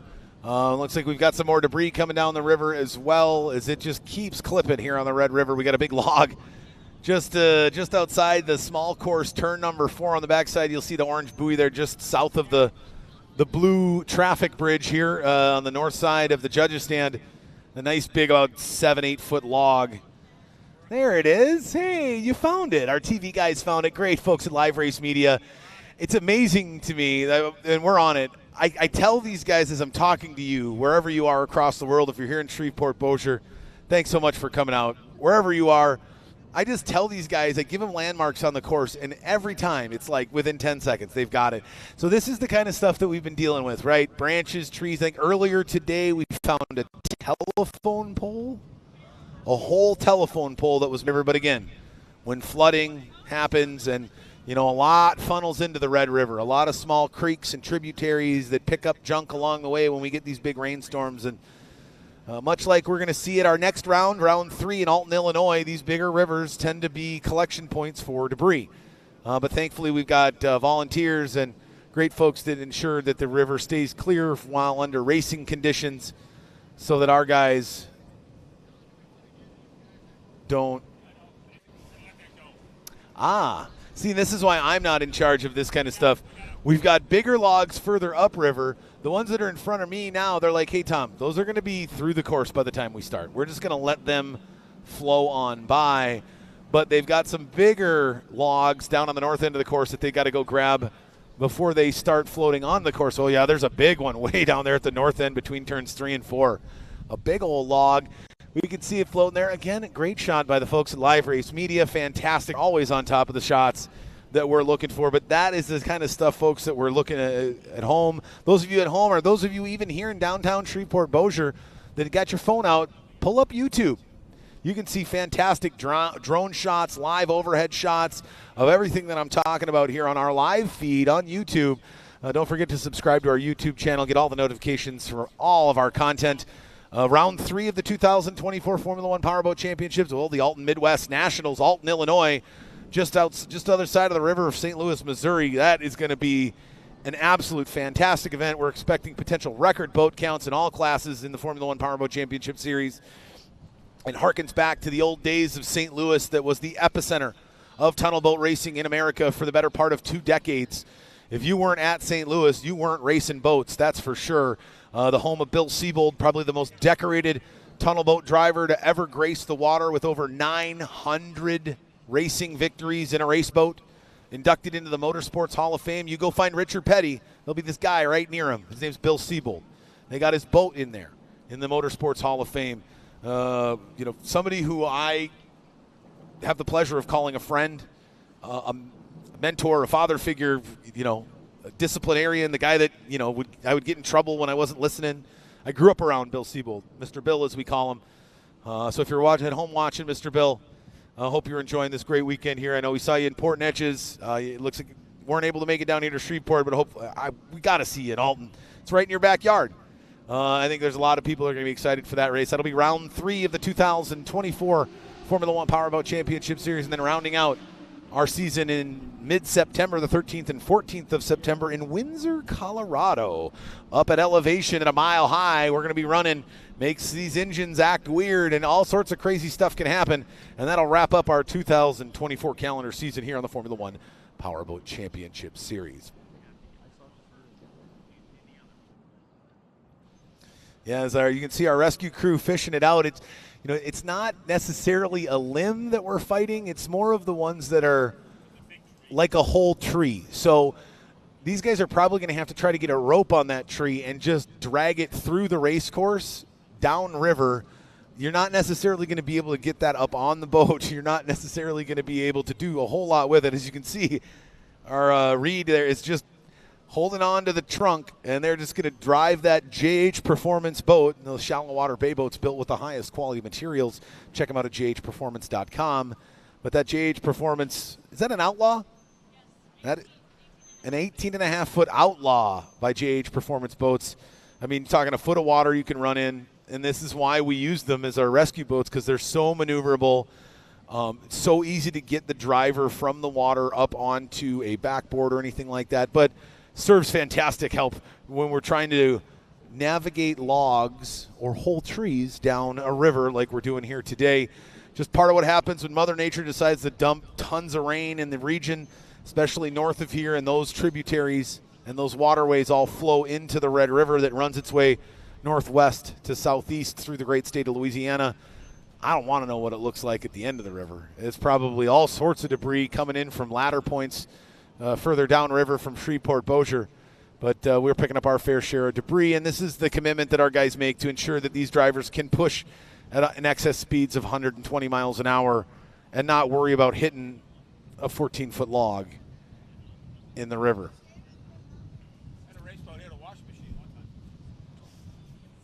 And then I hear stories from my chief referee, Doug Ray, who turns to me and goes, had a race boat hit a washing machine one time. Now, I don't really know if I have the time to get into the understanding of how you would hit a washing machine with a race boat. I can tell you this. Our tunnel boats can run in about 2.5 feet of water. So they can go running at 120 miles an hour, turn left, do everything in 2.5 feet of water is about all they need. It's not a very whole lot of water. We've run in places. Last year we ran in beautiful Grove, Oklahoma on Grand Lake. And I think in turn 1 we were in 3.5 feet of water, maybe 4 if we were lucky.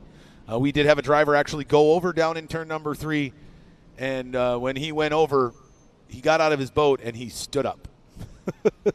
So the boat was sitting next to him. The engine had sunk to the bottom in 4 feet of water. The nose of the boat lifts itself up because all of our boats have a airbag mechanism that rights the cockpit of the boat out of the water. Again, you can see they get rid of one, they grabbed another. We've got pontoon boats clipping the north side of the course as well, just to try to keep the debris at bay. That one a little bit smaller there, as they're able to grab that piece of debris and get it up on the rescue boat, but still not something you want to hit with your gear case on your race boat at 100+ miles an hour.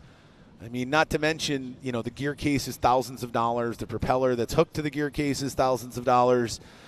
You could sustain thousands of dollars in damage to your boat. It's also pretty jarring, and it's very unpredictable what your boat is going to do after you hit something like that. So getting that taken care of. And then we're going to get back underway with the conclusion of this Formula Lights qualifying heat number 2 before we get our big boys out on the water.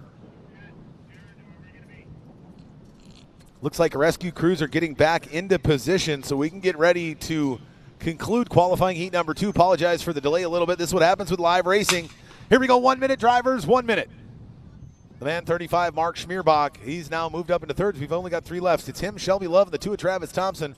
What's going to happen? 50 seconds, drivers, 50 seconds. Can the 24 of Shelby Love finally get a good start off the start pontoon? 40 seconds, drivers, 40 seconds. Or will the 35 of Mark Schmierbach ride off into the sunset and capture back-to-back victories here in Formula Lights qualifying? Let's crown a champion in heat number 2. 30 seconds, drivers, 30 seconds. All right, here we go, ladies and gentlemen. We're going to go under starters orders. 20 seconds, drivers, and the flag is up. He drops the flag.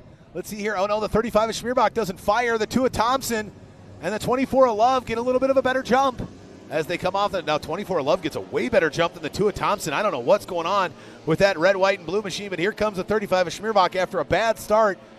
And he is crazy fast as they go down through the middle of the course. They're going to go all the way down to the far end. There's the 24 of Shelby Love. Then the 2 of Thompson and the 35 of Schmierbach go side by side.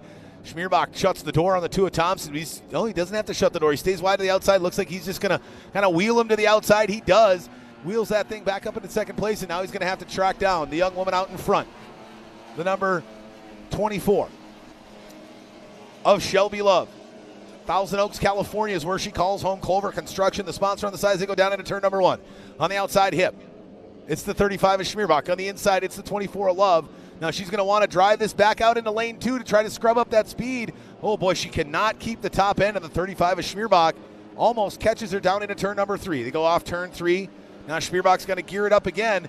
These short straightaways are going to make it very difficult for the 35 of Schmierbach to get by the 24 of Love if she goes short way around the course, pin to pin, here in qualifying heat number 2.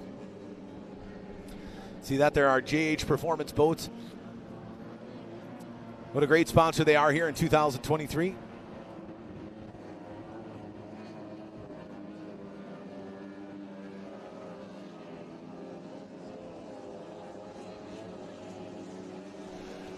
Watch out there, the 35 of Schmierbach almost took out a buoy come out of turn number 4. He got real tight with it, had to lay off the gas, and now the 24 of Shelby Love starting to pull away a little bit. Here from the rest of the field, she's still porpoising. That's it, bouncing up and down. We call that porpoising in the performance boating world. The 35 of Schmierbach hugs it tight out of a turn number 3, now comes tight off of 4, pushes it wide to the outside as he's trying to track down in that pizza in machine, the 24 of Shelby Love. Can she get her first checkered flag in a qualifying heat? She's never won before in Formula Lights. She was a rookie last year, had a brutal rookie year. I think she went through 2 or 3 boats last season. Not necessarily all her fault, but glad the boat took the brunt of the damage. Not the driver, that's for sure, but she's got a brand new all-composite boat. That thing's a 10,000 Newton safety cockpit. Very, very strong, very light, very fast. She's not even running at optimal performance, and she's still doing a good job there. Watch out, Travis Thompson. Looks like he got a little squirrely, almost run into turn number 4. I don't know if that buoy got moved or what, or he just didn't see it, but he went in and had to almost take a hard right turn just to avoid the buoy. Now that's obviously where you go back downriver, and that current will suck them into the buoy. So if somebody like the 2 of Travis Thompson, who likes to go pin to pin, so you see there the 35 of Schmierbach go off of turn number 1, and then comes tight off of 2. So does Schmierbach. Those that like to go pin to pin, when you're coming down river, you've got to give yourself an extra foot to 2 feet because the current going downstream is going to want to pull you into the buoy, and you've got to counteract for that. The 2 of Travis Thompson almost didn't, and almost collected himself a nice $100 one-lap penalty for hitting a buoy. Yeah, we do charge all our drivers $100 for hitting a buoy. I think it's actually $500 for the big boats. But a lot of times these small boats, they dislodge them, don't necessarily pop them, so we don't make them pay as much if they do because it doesn't happen as often. The 24 Shelby Love out in front right now. Looks like she's got a 1.5 second lead, even more now. The 35 of Schmierbach, he's falling way off. He's 8 seconds behind. What happened there? The 35 of Schmierbach was so close to the 24 of Shelby Love, but like happened 3 weeks ago in Port Neches, Texas. In the latter stages of the Formula Lights heat, he just kind of fell off the radar. The motor just didn't want to do what the 35 of Schmierbach wanted it to do. He was really struggling, but we got a minute and 31 plus 1 lap left here in this Formula Lights second qualifying heat. Those of you just joining us, we lost a couple of competitors as the 12 of Trident Schleicher collided with the 66 of Randy Parch. The 12 of Schleicher sustained some damage, a laceration on his hand that's already been attended to. He's okay. The 66 of Parch seems fine. The biggest thing, though, is the massive damage to both those boats. But right now, it's all Shelby Love trying to get her first qualifying heat ever in Formula Lights. Two of Travis Thompson trying to stay on the lead lap as that red, white, and blue Thompson racing machine just not up to stuff here on Saturday. Looks like it's going to be a long night in the pits for the two of Travis Thompson working on that. But the young woman who's going to be quite happy with herself so far and having a really good weekend, staying out of trouble with 47 seconds plus 1 lap is our leader, the 24 of Shelby Love. The 24 of Love pushing hard to continue to drive away from the 35 of Schmierbach, and you can just hear the 35, that Pizza Inn machine just does not have that normal oomph we're used to hearing from that two-cylinder 49.5 cubic inch OMC on the back of that Pizza Inn sponsored Formula Light. But there goes Shelby Love now trying to get by the two of Travis Thompson as she crosses the start-finish line. Looks like next time around we're going to have the white flag out for our leader, the 24, Shelby Love, as long as she can keep it moving.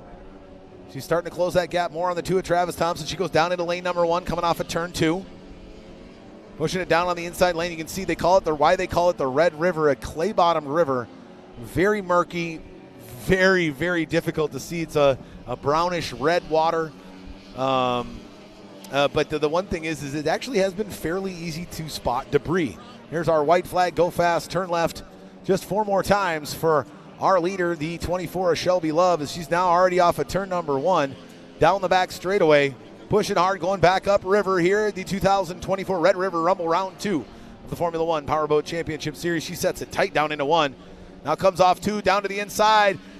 Ladies and gentlemen, taking the checkered flag, her first heat win ever in Formula Lights out of Thousand Oaks, California, running for Clover Construction, number 24, Shelby Love. And in second position out of Greenfield, Wisconsin, running for Pizza Inn, number 35, Mark Schmierbach. And rounding out the field here is that Thompson Racing red, white, and blue machine out of Houston, Texas, the number 2 of Travis Thompson. Well, that's going to do it here for Formula Lights. A little bit longer than we expected it to due to the carnage by the number 12 of Trident Schleicher and the 66 of Randy Parch as they got together down in turn 4 on the opening lap of qualifying heat number 2. Both those boats look like they might be done for the weekend. I don't know about the drivers, but up next, we've got the Texas Tri-Hulls coming back out on the water as they're going to do their second qualifying heat here in Texas Tri-Hull. Well, it looks like we actually do have replay now, ladies and gentlemen, of the wreck between the 66 of Randy Parch and the 12 of Trident Schleicher. Those who want to check out this replay footage, brought to you by Live Race Media and all our great sponsors, go to youtube.com, look up F1 Powerboat Championship. Make sure you subscribe to our channel, and we'll be able to see what I'm seeing now as we go ahead and take a look at a replay. The 12 of Schleicher, he's down there getting tight with the 66 of Parch, and he just rides up the outside of the 66 of Parch. Parch was turning. It looks like the 12 of Schleicher just didn't turn and then got underneath the 66 of Parch. Let's wind that back and take a look one more time. The 12 of Schleicher got into the wash of Thompson, and it looks like if he either tried to set it and couldn't or didn't see the 66 of Parch there, and he just slammed down to the inside sponson. That's unfortunate for the 12 of Trident Schleicher and the 66 of Randy Parch, because Parch's kind of a bystander in the whole thing.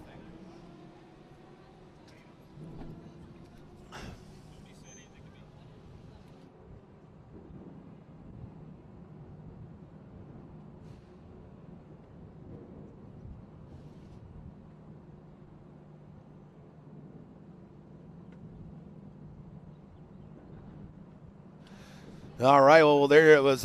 We saw what happened finally down there at the north end of the course. And again, the 12 of Schleicher just didn't seem like he either couldn't turn or didn't see the 66 of Parch. But that wraps up Formula Lights.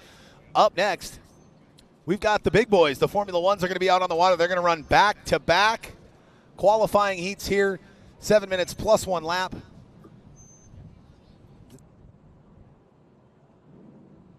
8 minutes plus 1 lap here. Run back to back, and it's going to be a doozy out there, though.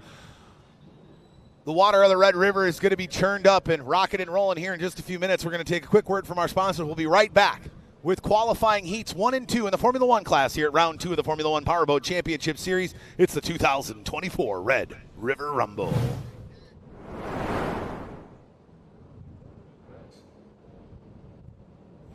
Mercury Racing was forged in the heat of competition. The will to win is in our DNA. Competition isn't just what we do, it's our proving ground. It's about the pursuit of power, performance, and endurance that pushes our limits and yours. We create premium marine power to take you faster and farther. The world offers limits. Mercury Racing offers freedom.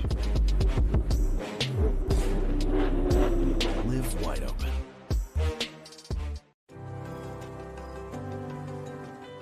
Conterra Networks creates custom technology-based network solutions for businesses of all sizes nationwide. For over 25 years, our team of local professionals has been designing, building, and managing our 11,000-plus mile owned and operated fiber network. Our local solution specialists are available to discuss your business network and communication needs, including internet, private networks, unified communications, and business continuity. Call 888-266-4836 or visit www.conterra.com for custom solutions that work.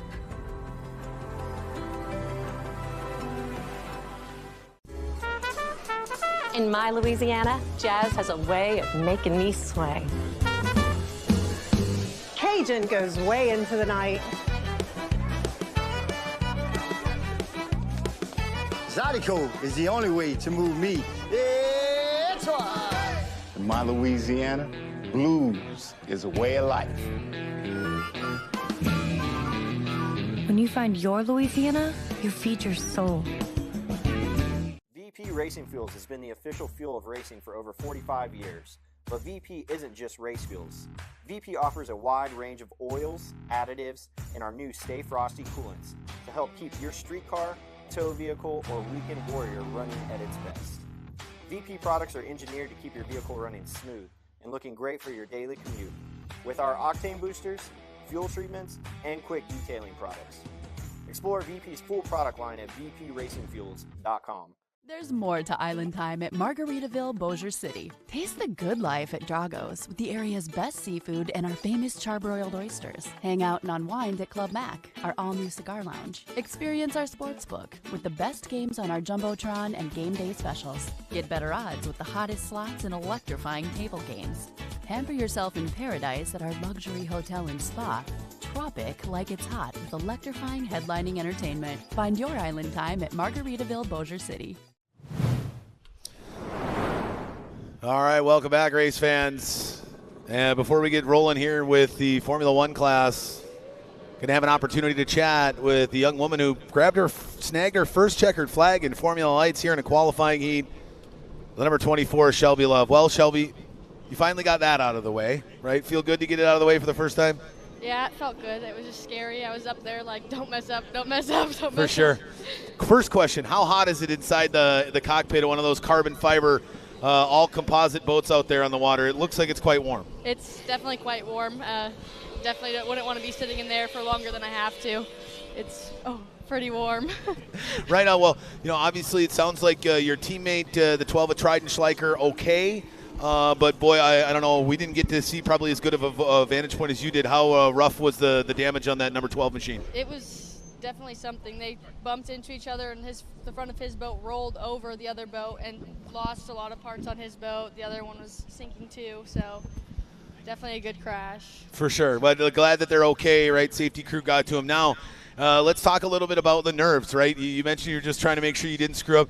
It's got to be weird when like somebody who's won more times than years I've ever been alive, right, is chasing me down now, and now you got to do that again. Where do you go from here, right? What is your mind like the rest of today as you prepare for tomorrow? More than anything, it's just fun getting to race these guys that have been in this class forever. So regardless of where I end up, it's just fun to go out there and compete with them knowing I'm right next to them. Right on. Well, you keep it up. Who knows? Maybe not for not too long.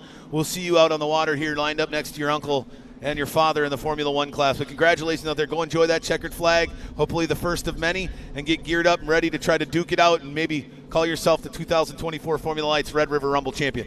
Thank you. All right, that is the 24, Shelby Love, your winner in qualifying. Heat number 2 here in Formula Lights. She hung on for dear life and was able to grab a checkered flag and some valuable points as they look to she looks to qualify herself on the pole for the main event tomorrow. Pole position is king here in the Formula One Powerboat Championship Series.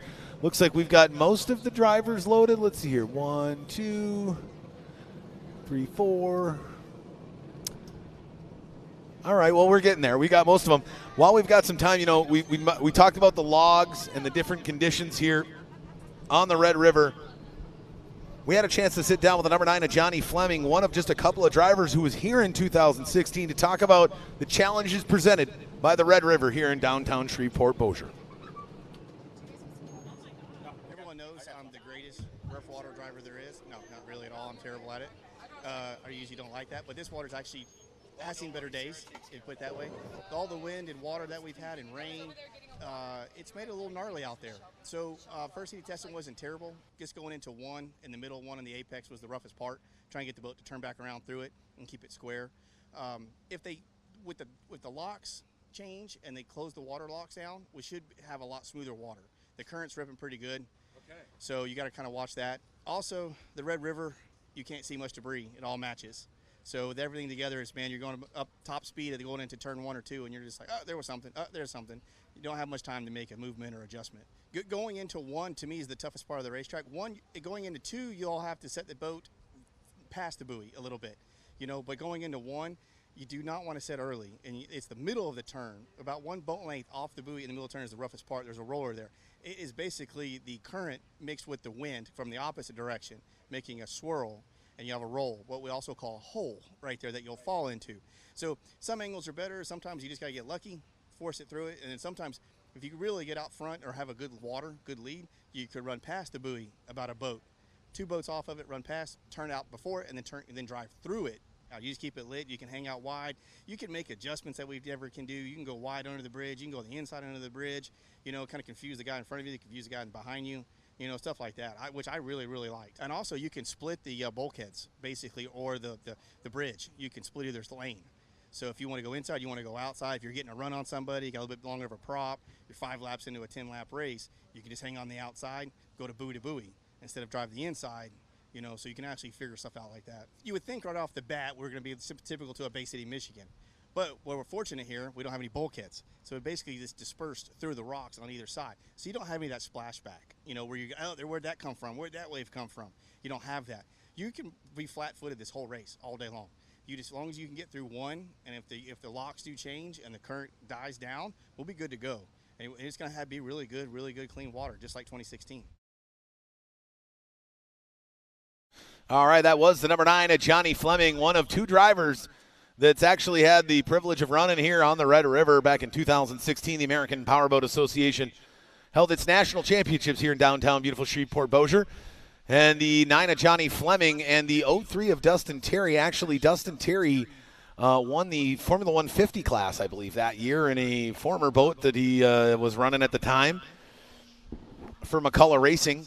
And he was able to win a Formula 150 national championship, so he was able to call himself an APBA national champion. There he is right there on the water in that 03 Plash premium lighting sponsored tribute hull. That's a tribute to Mr. Bill Siebold, the greatest tunnel boat driver in all of the world. All of the world. Those of you out there who are in the know, I can appreciate Guido Cappellini, Italian driver, 10-time Formula 1 H2O champion, is a hell of a driver. Cees van der Velden, there's numerous I could go down, but nobody has done it better than Bill Siebold. 900-plus wins. There's a reason why he's getting a tribute boat for the 2nd year in a row. Just the immense talent that Bill Siebold brought to the water. Raced for Mercury Race Factory Racing Team for, 15, 20 years. He's one of those people, you put him behind the wheel of whatever it is, he's going to be fast. He grew up with boats, so he stuck with boats. But if he would have gone to go-karts, to Indy cars, NASCAR, any of those, he would have been one of the best there ever to do it, no matter who it was, because when you have that type of personality, you just have that it factor. It's not something that you necessarily can cultivate.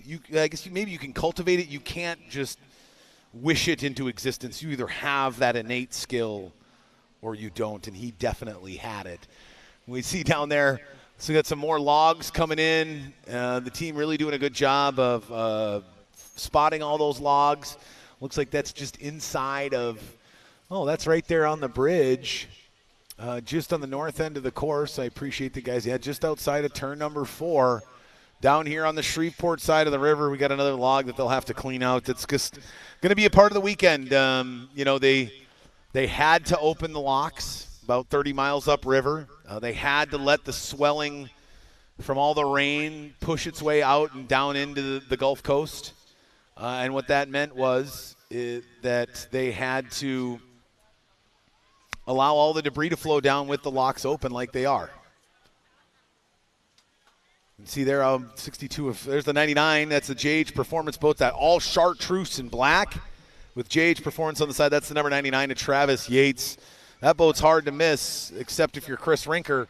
Last round, the 99 of Travis Yates down in turn 3 and 4.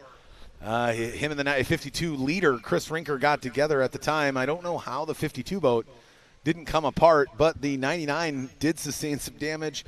He had to retire about 15 laps into the race, and he is the member of the Outlaw F1 team, for those of you who were here watching earlier, that got the spray tan punishment. The only problem is Travis is so dark-skinned that you really couldn't see the chase spray tan all that well without it, unless he had his shirt off. It was quite funny.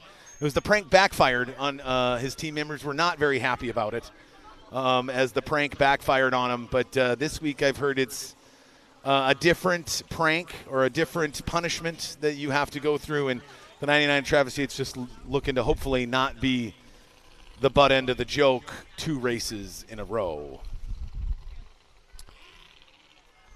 As you can see, if you notice, you can tell really how fast the current is moving now as these boats sit here and they move upriver, and then the current carries them back down, and they move upriver, and they get carried back down. There's the 17 Dylan Anderson. Boy, they had quite an adventurous week. I think they got in at 3 o'clock this morning. No testing yesterday. They barely got fast lap qualifying and testing in this morning. They got into an accident with another motorist, a trailer that punctured their radiator. They had to spend 24 hours at a semi-truck stop 200 miles from here before they were able to get things going. But thankfully they were able to make it here in time. There's the 62 of Chris Fairchild. This guy is the current American Powerboat Association, our governing body. He is the current president. He hails out of Paw Paw, Illinois. He's a custom home builder, master of numerous things. Basically anything he really puts his mind to, he can become the master of. He's built tunnel boats. He's built motors. He's won everywhere in the world. He's a multi-time endurance champion running a 24-hour race in France, part of a 4-member team where every member runs, 6 hours each? Imagine running one of these tunnel boats for 6 straight hours. I've been told that when you get done running a tunnel boat for even a couple of hours, you get out of the boat and you can hear the motor humming in your ears. Kind of like the ocean in a seashell, right? It's just there all the time. But that DAC boat is a design of boat that he has had tons of success in. And he's looking to run that thing all the way to victory here after a marginal performance in round 1. He finished middle of the pack, had to retire about 10 laps to go. The boat came apart on him. They got a new boat. That's the boat, all carbon. Looking to do some damage with it, number 62 in that McCullough racing machine. And there's the fastest man on the water today so far, giving himself his own 24th birthday present, was the number 8 of Jeremiah. Get out of my way, Mayo, the young man out of Richmond, Texas. Recent grad from Texas A&M, out in the real world. Had his birthday yesterday and subsequently laid down a 29 of any of the drivers in Formula One, and is going to start qualifying heat number 1 on the pole here in our first of 2 qualifying heats. We've got most of the drivers on the water. We're just waiting for the last couple to get out. Again, we should have had them all here by now, but due to the wreck in Formula Lights, it took them so long to get that Formula Light out of the water, it impaired us getting the rest of these Formula One boats on the water here for their 2 qualifying heats today. Tomorrow we're going to have 1 more qualifying heat for all of our classes, and then we are going to get into our finals. Opening ceremonies tomorrow at, I believe, 12:15. I'm going to double check that just to make sure. Well, I don't seem to have my schedule anymore. I apologize. Looks like opening ceremonies. Oh, no, there it is. Just wrong pocket. Tomorrow looks like we're going to have opening ceremonies, at 11 a.m., not 12. Opening ceremonies tomorrow, 11 a.m. Central here in downtown Shreveport-Bossier. And then we're going to have Formula Lights open things up, then Tri-Hull, then our final Formula Lights heat.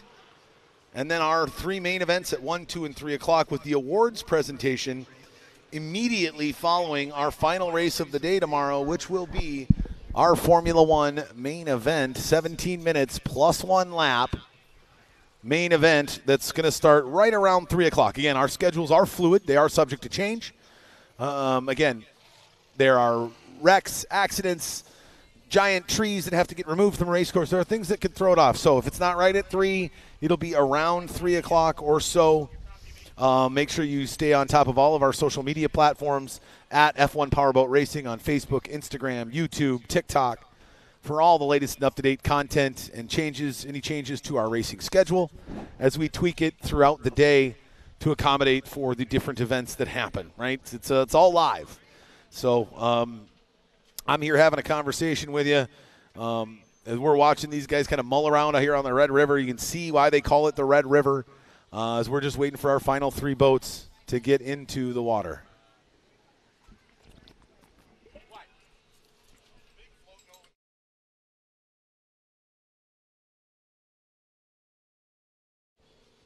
It's great. We love how all of our teams become professional log spotters. This time of day, once we get some more of this afternoon debris moving, the wind's been blowing throughout the day, some of these logs moving back downriver.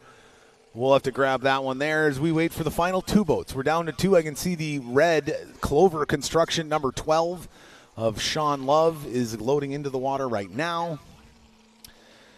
While we get these last couple of boats loaded into the water, last round could have been a whole different story. It was won by the 93 of RJ West, but if it weren't for a couple of things, it could have gone a different direction. Now, how you take that can define your season, and that is a big point for the number 52, Chris, the real deal Rinker, and his Rinker Boat World Racing Machine as he's trying to push to the top spot on the podium and be the champion here in 2024 in Formula One.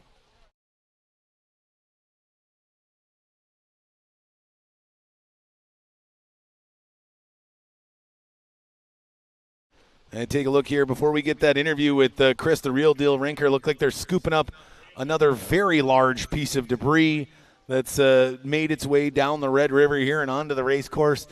I've got to kind of collect that here. But, all right, now we're ready to go. We'll see what the conversation was like with the 52 of Chris, the real deal Rinker.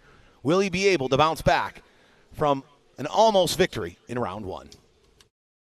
Yeah, the trim, what we figured out was not the problem. It was actually about lap 5, my power steering went out, and I was not Hercules in the cockpit. I can tell you that. It took everything I had to manhandle that boat for the last, whatever it was, 20 laps, and then I finally got enough wind, I guess, to reach over and flip the power steering switch on and off again, and then I had it back for about 5 laps. But, I mean, I was mauling the wheel with my hands just trying to keep it straight in the straightaway. And I got on the up button. I don't know what else to say. I mean, we checked all our systems. We thought maybe we had a trim problem. But, I can admit if I made a mistake, and I think that probably is what happened. I mean, we've had other competitors fight electrical gremlins for multiple races. And, I mean, rewire the whole thing and still have the same issues. So I'm really excited that it was me. I can fix that. That's easy. I think any course fits us well. We just got to adapt to it and go out and do some testing, figure it out. The boat turns and handles better than anything I think out there right now. And we did some things with our balance in this first test session. I wasn't really excited about it, so we went back, and we're going to go back out and make another run and see what we can do, shave some more times off those times. RJ's a tough competitor. He has done his homework. He's put in the time, and my hat's off to him for that. But I'm not going to make it easy for him, I can tell you that. And we're gonna go out there and give him the best we got, and I think we probably got enough to get on top of that podium. I think we're 5 points apart right now.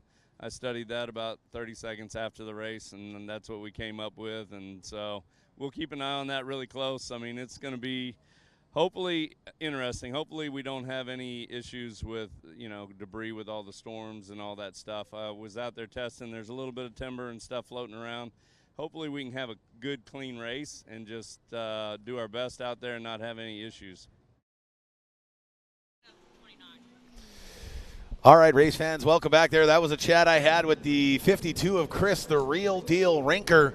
He finished second in the opening round, but he led the first half or more of our main event in round one before he got a little flighty, trying to muscle that thing, as he mentioned, down the front straightaway without power steering. And yes, our drivers do employ power steering, especially those that run the four-stroke. It's almost necessary to even turn the boat. These things are so heavy.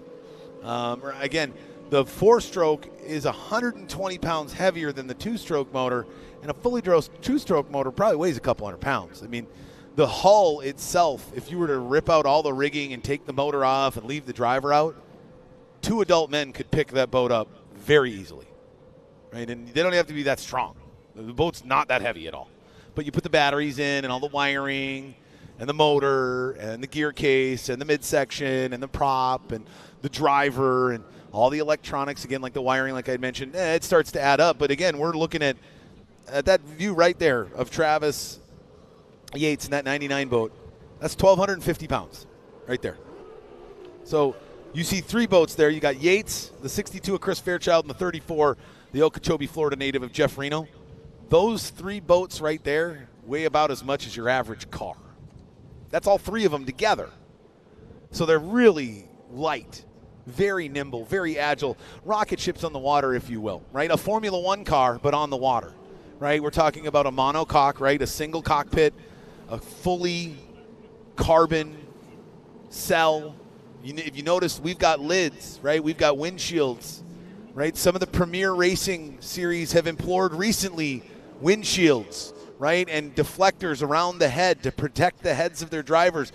The first fully encapsulated tunnel boat was in 1991, I want to say.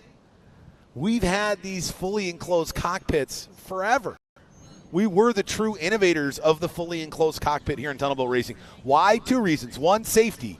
2, you know how hard it is to race at 100+ miles an hour with a face full of water? It is real difficult to see where you're supposed to go if the guy in front of you is spraying your face full of water. Well, by putting on a windshield, right, and putting a cover over your head, the distraction of getting physically hit with the water is diminished. It allows you to focus.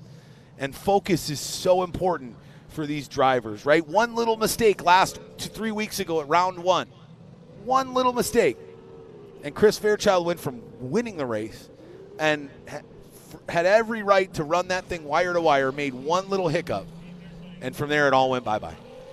He fought hard, and he held on to second, and that's valuable points. I think, like he had mentioned, there's like 5 points that separate the 2. So it's going to be a battle. Please believe 1 through 5 is going to be a battle. Oh, there we see the 95. That's actually, just a little birdie told me that that is actually the 59 of Tyler Welch. He's jumped into his backup boat, which normally is his father's boat, but they came here as a 2-boat, 1-driver team this weekend. You know what that's going to mean for the 95 of Tyler Welch? He's going to have to go last off the start pontoon. So he went from 5th to 14th. He gave up 9 positions. I don't know why.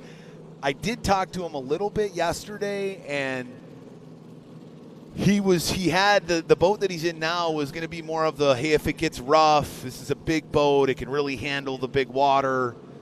And things did get rough this morning. We are getting some rollers. That thing does handle, it's very sturdy. So the decision was made by the Welch Racing team to move from the lighter, more finicky, more flighty Baba designed Formula One hull and over to what they believe is a physically longer and bigger boat. 1. 2, it's got a lot of pedigree, but it's a really stable boat. And when you have water that is potentially going to get rough, a big stable boat is your best friend. And the 59 of Tyler Welch now moving into that 95 boat. Looks like that is he's making a calculated move before we qualify and jumps into that boat saying, you know what, I may not qualify as well, but all I care about is being as high in the standings or rankings as I can when the checkered flag drops. And that's really all that matters. So it's a gamble, that's for sure. But let's see if that gamble pays off for the young driver out of Wayzata, Minnesota. I say young driver, but he's not a kid anymore. He's like in his mid-30s. Been doing this since he was 14. He's a seasoned pro. Earlier I was talking about I announced his first race. He was 14 years old or 16 years old, something like that. He was in an SST 60. And he went down into the first turn, and he was supposed to trim the motor in so that he could set the nose of the boat down and turn it. Right? None of these boats will turn if the motor's trimmed out. They just won't. Too much of the boat's lifted up out of the water. So you trim the motor in, it sets the nose of the boat down, you can turn. That's how tunnel boats work. Well, Tyler forgot to trim in. He instead trimmed out, blew it over backwards, and that was Tyler's first boat race. His father's been doing it for 35-plus years, so he's got a lot of pedigree. I think he's going to be one of those dark horses today. I don't necessarily know if I agree with the move to the DAC hull. Yes, it's bigger. I don't think the river is going to get as rough as he thinks it is. I say that and the wind immediately picks up. So we'll have to see. It looks like we've got all the boats in the water and everybody's ready to go here as we're just moments away from our 2 qualifying heats here in Formula One class here at the 2024 Red River Rumble. Brought to you by the great folks at Margaritaville, the exclusive casino sponsor for the 2024 Red River Rumble F1 Powerboat Showdown. Margaritaville, experience their sports book with the best games on their Jumbotron and daily specials at Margaritaville Resort and Casino, Bossier City. Raising Cane's Chicken Fingers. Savor the day by ordering Raising Cane's Chicken Fingers online at raisincanes.com or through their mobile app. Enjoy hand-battered, cooked-to-order chicken fingers, crinkle-cut fries, fresh coleslaw, buttery Texas toast, and their craveable cane sauce. Everything's better with chicken fingers. One love, Raising Cane's. The Shreveport Aquarium. Don't miss the alligator snapping turtle feeding at Saturdays at 2:30. The baby gator talks and feeding are a must-see happening Friday and Monday at 1:30. Gems, shark teeth, fossils, and more at the Red River Treasure Mine, a 35-foot-long mining sluice inside the Shreveport Aquarium. Conterra Networks. Conterra Networks delivers lightning-fast internet, keeping your business running at the speed of today's world. The Louisiana Office of Tourism. Louisiana, feed your soul. Visit explorelouisiana.com. Bossier Police Jury, proud sponsor of the 2024 Red River Rumble Formula One Powerboat Showdown. Caddo Parish. The Parish of Caddo is a proud sponsor of this year's Red River Rumble Formula One Powerboat Championships. We welcome you to our area and invite you to enjoy our food, recreation, and fun. And hey, why don't you stay a while? Caddo Parish.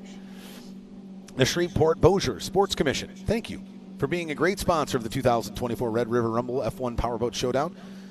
Check them out at ShreveportBossiersports.org. That's ShreveportBossiersports.org, the Shreveport-Bossier Sports Commission. And those are the great sponsors here in 2024 that made the Red River Rumble happy. So don't forget to be a patron. Swing by the Raising Cane's, stop over across the river in Bossier's elite Margaritaville Resort and Casino. I'm looking at it right now. It looks fantastic right next to the Bass Pro Shops Outdoor World. Big old casino hotel over there, Margaritaville. But just make sure you go stop by. We appreciate them being a part of the 2024 Red River Rumble. We hope they're going to be back in 2025 and beyond.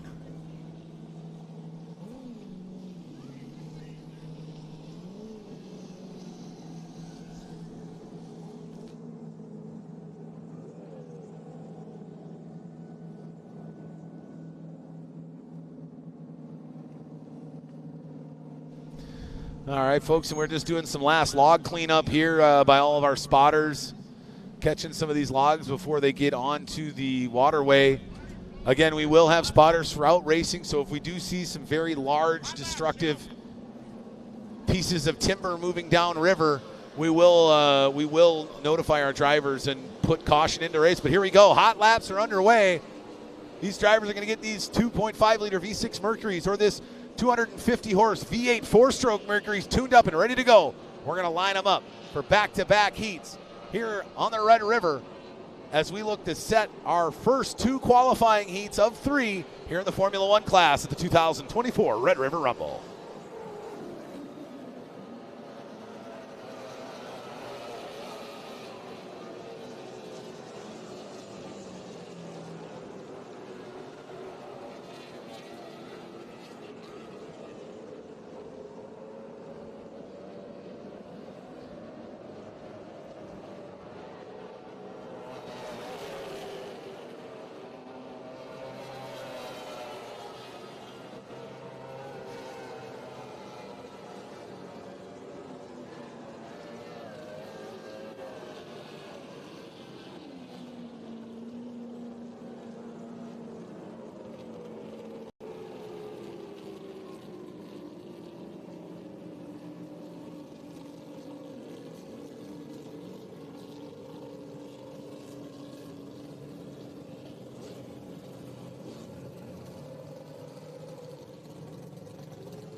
All right, race fans, again, like we did in Formula Lights, we're going to do it here in Formula One. We're going to run that modified Le Mans start.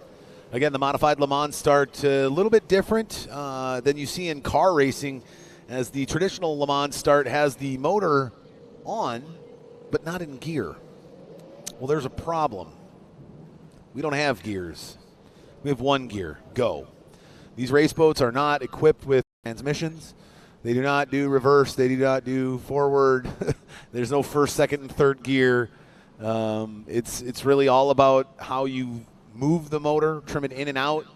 These boats also have up and down trim, so they can move the entire motor up or down based on how rough the water is to allow that prop optimal spin inside the water. And the prop's so big here in 2024, especially on those V8 4-stroke Mercury APX. That is the X factor, right? Those 4 strokes are completely sealed with factory markings. That's the biggest difference. The 2.5-liter V6, the tried and true 800-pound gorilla in boat racing that has been the motor of choice for over 3 decades. Man, you can take that apart. You can pull the pistons out. You can change your reeds, your jets. There's so many things you can do. As I look at Bill Gore, master engine builder, got about a third of the boat motors out on the water there have had some tinkering or tuning by the great Bill Gore, right? He's a master at that. There aren't many, right? You look at Brendan Power and a few other guys here in the United States and in Canada that build these premier 2.5-liter V6 2-stroke outboards to turn 9, 10, 11,000 RPMs. Imagine 11,000 RPMs off of a motor that weighs barely 200 pounds. And can kick a 17-foot log tunnel boat in speeds in excess of, I mean, hey, if you put an ECU on those 2.5 liters, we're talking 150, right? But it takes a lot of expertise. Not every team has that. Not every driver has that. But with the APX 4-stroke, as we can see right here, right in front of the judges stand, the Captain Jack's Seafood Market, number 13 of Grant Schubert, has that APX 4-stroke on the back. That's a completely sealed motor.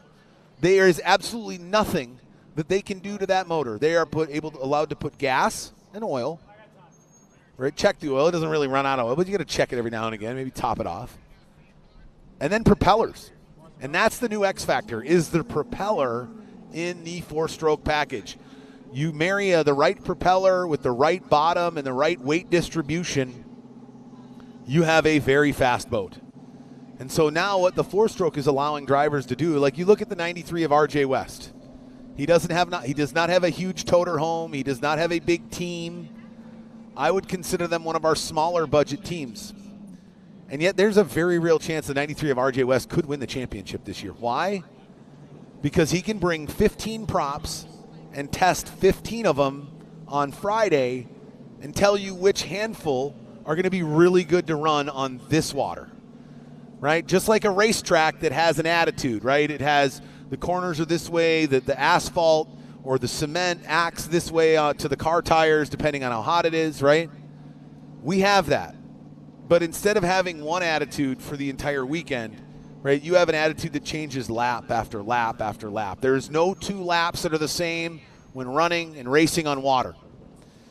You know, you're talking about the human body will not break the plane of water at 26 miles an hour.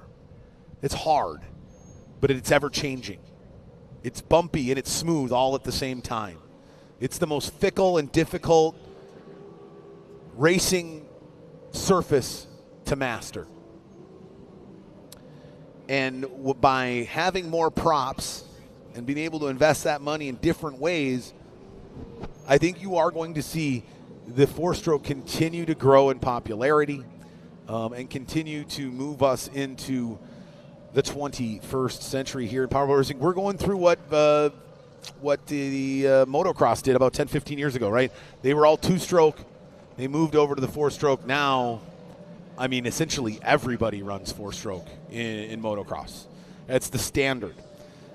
Just like you used to have, you know, some fuel injection, and they've gone back to carburetors or fuel injection in car racing, right? Which is are we trying to give more of the power to the skill of the driver, or are we trying to give more to the team who can aerodynamically design a car, design a boat, and put together a motor package that's superior to everybody else? I think we're of the former. Not all series look at it that way. Some want the performance of the racing machine itself to maybe be on par or outweigh the skill of the driver.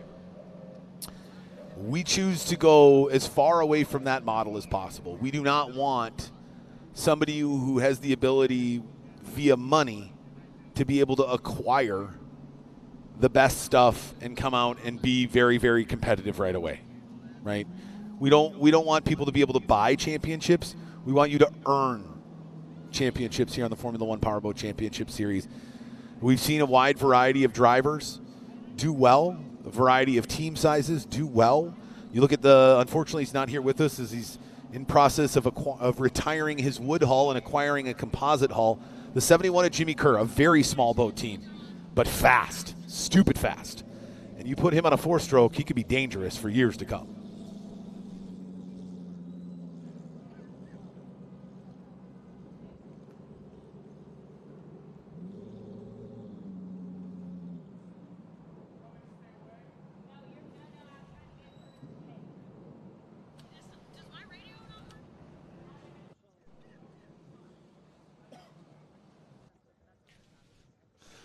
All right, race fans, I just got word from Race HQ that we're going to have to change things up due to the current and being so fast with these large boats filling out that entire dock. They just do not have the ability to hold the boats in place. Again, we weren't expecting to have such brisk currents here on the Red River. I don't think anybody in the area expected to get this much rain. I think, north of Houston 3 weeks ago, I think they got, I don't know, it was 110 inches of rain or some insane stat about the water that was flowing into the basin was, almost that of Katrina, the amount of water that was taken on. It's precipitation have fallen in, in southern Arkansas and northwestern and northern Louisiana and Oklahoma and northeast Texas. It's not lost. I mean, we lost 2 drivers due to tornadoes in eastern Oklahoma.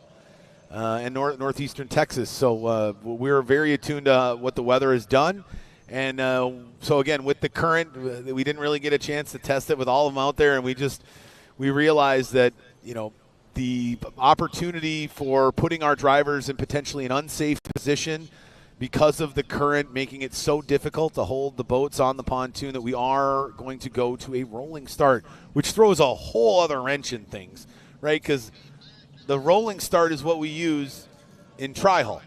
So 2x2, inside, outside, rolling, kind of at an idle speed, maybe a little bit faster than idle. But after that, right, the pace jet ski will peel off, we'll drop a green flag, and we'll go running. Well, this is going to be very advantageous to the likes of Chris Rinker, former tri-hull driver.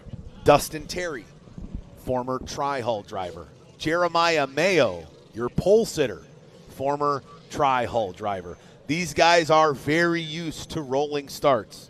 Who this is going to hurt? 62, Chris Fairchild. Maybe only a handful of rolling starts in his career ever, right? 17 of Dylan Anderson. Again, very few rolling starts. The last time the 17 of Dylan Anderson was out front with a rolling start, he had a rearview mirror of Terry Rinker, and he ended up going over about 7 laps later. As I'm standing next to his father and crew chief, I'm pointing this story out to him, and he's looking at me like, really, Yarbrough? Really? You're going to be that guy? I am that guy. I have to be that guy. But you know what? He's learned a lot from it, and but he's another guy that's going to struggle a little bit because, again, the Texas Tri-Hull guys who came through that path, they really have mastered the art of the rolling start because it truly is an art form. As these guys, it's weird. They're all moving backwards. They're all pointing one direction, but they're all moving backwards at the same pace. Quite a quick pace as well. As we get ready to roll here with this rolling start 2x2, let's take a look at our starting grid for qualifying heat number 1 here. Is we're going to go back to back. We're going to do heat 1, then we're going to flip that script, right? Whoever finishes first in heat 1 is going to start last in heat 2. The person who started last, outside of any rookies, all rookies are required to start at the end of the dock until they've deemed or gained enough points. But here's we go. We've got the lineup here on the inside of row 1. That's the 8 of Jeremiah. Get out of my way, Mayo. Your fast lap qualifier in top of the heap. And that Snap-on Tools Formula 1 machine. Second is the 52 of Chris Rinker, as those two boats were the only sub-30-second boats. So that's 2-stroke, right? 2.5-liter V6 2-stroke, 1 and 2. And then in 3, it's the 93 of R.J. West in his V8 4-stroke setup. And then the 17 of Dylan Anderson on the outside of row 2 there in 4th. Inside of row 3, the 24 of Spencer Love. Outside of row 3, the 9 of Johnny Fleming. Inside of row 4, the 62 of Chris Fairchild. Outside of row 4, the 8 of Dustin, the 03 of Dustin Terry. That's another one of those V8 4-strokes. So only 2 of them in the top 8 here after fast lap qualifying. We'll see how that changes throughout the weekend. Inside of row 5 is the 13 of Grant Schubert. Outside of row 5 there in the 10th spot is the other half of the Clover Construction team, the number 12 of Sean Love. Inside of row 6, the 99 of Travis Yates. Outside of row 6, the 92 of Dean Comer. Inside of row 7, the 34 of Jeff Reno. Outside of row 7, the of 95 of Tyler Welch. And then rounding out the field is going to be the 29, the rookie of Jared Jensen in that Sellen Technology sponsored all lime green composite F1 Hoffman Formula 1 tunnel hull. Bringing them all the way down the far end of the river.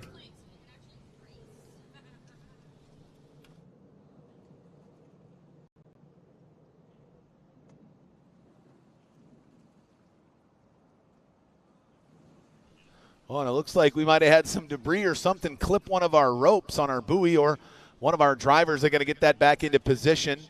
And make sure that the nice thing is we have the course GPS, right? So they know exactly where that buoy is supposed to be. They go out when they set the course, and they're like, all right, we like the course.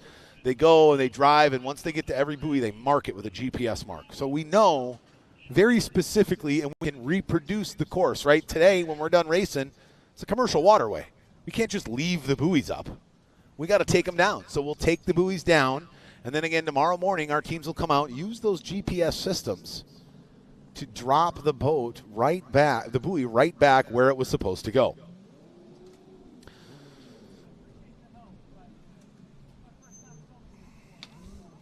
All right, once we get that big in there, then we're going to have to try to take this all the way back around one more time as we do this 2x2 rolling start.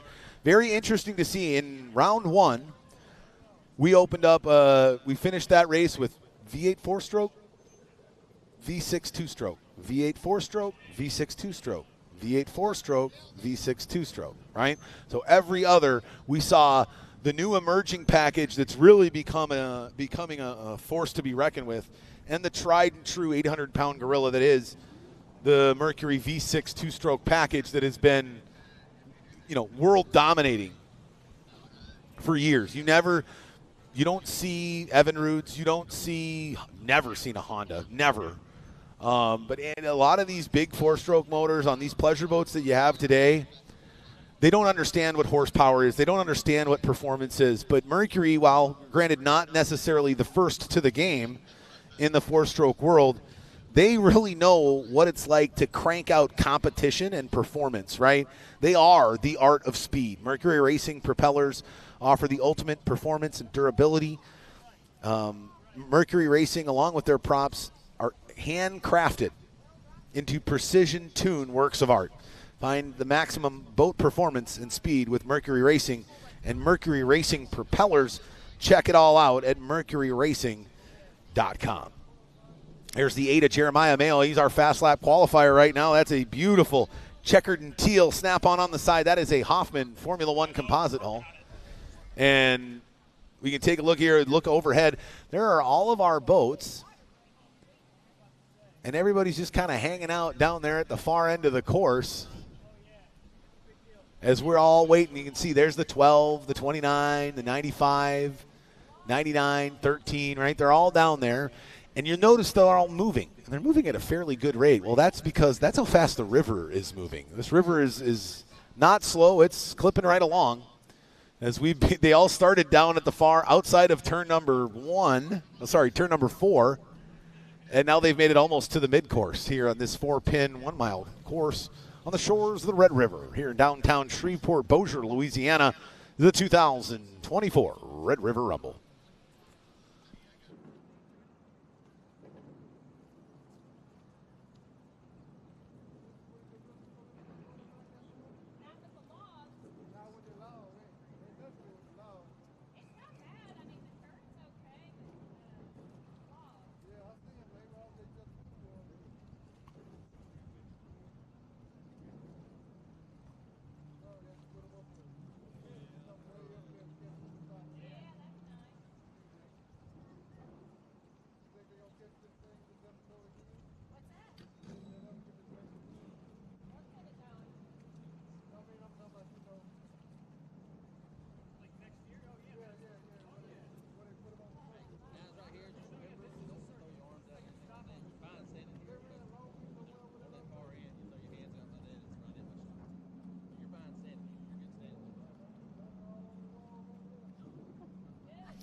All right, looks like they're just about set, getting that buoy back in place there, that turn number 2 buoy. The wind's starting to pick up. That's going to add a whole other element. Wind can be an interesting, fickle beast when it comes to tunnel boat racing.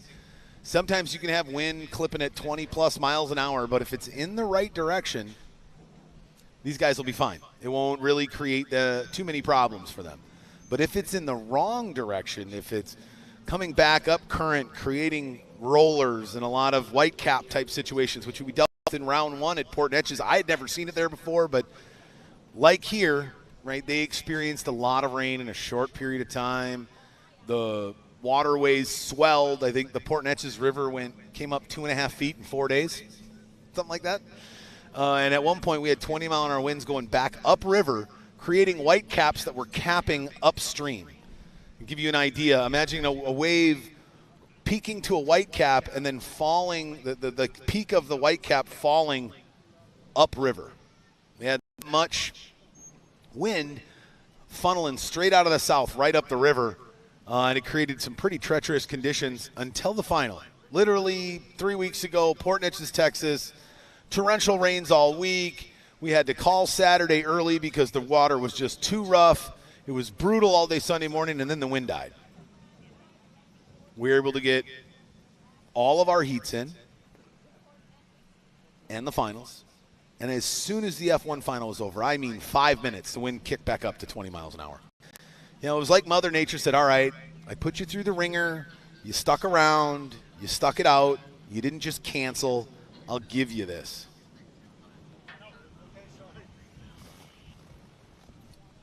It's, you know, it's great. It's funny up here where all the drivers' teams are coming up, helping us notify where there's some debris on the course. Once we get all of our drivers' teams back, we'll have an additional set of hands. As you can see, Jet Ski Jared there went over to the bank and dumped off a large chunk of wood. They're going to find a few more. The drivers are pointing them out. It's just a part of the gig, right? This is why lakes are great. You don't deal with currents. You don't deal with debris. But lakes are a little bit harder to find, right? We have typically harder to find a downtown that has a big giant lake right in the middle of downtown. Rivers, yeah, we got plenty of cities built on rivers. I mean, you look at here in beautiful downtown Shreveport-Bossier, and we got all these great casinos and all this fun stuff right smack dab in the middle. You can use the river as a commercial waterway as well. You know, I don't know where the nearest lake is, and it'd be probably a lot more difficult to get everybody out to a much smaller lake. We do it, though. Our final race in 2024 will be on a lake, actually on a man-made lake built specifically large enough to hold a tunnel boat race in Windsor, Colorado at the Roar of the Rockies 2024. That will be our final race of 2024, September 13th and 14th in Windsor, Colorado, about 35 minutes straight north of Denver, Colorado, just east of the foothills. A beautiful backdrop and a beautiful setting to crown a champion in 2024. Again, that is the Roar of the Rockies. You can find that and all the rest of our dates and all the rest of our information on anything F1 Powerboat Championship on our website at f1powerboatchampionship.com. Find it on our social media platforms as well, at F1 Powerboat Racing on Facebook, YouTube, Instagram, the Talk. Make sure you smash like, subscribe to our YouTube channel so you can continue to check out all these fantastic live feeds where you get to hang out with yours truly, Thomas Yarborough, for the better part of this beautiful Saturday Memorial Weekend afternoon here at the 2024 Red River Rumble. Looks like we've got the debris cleared. Check.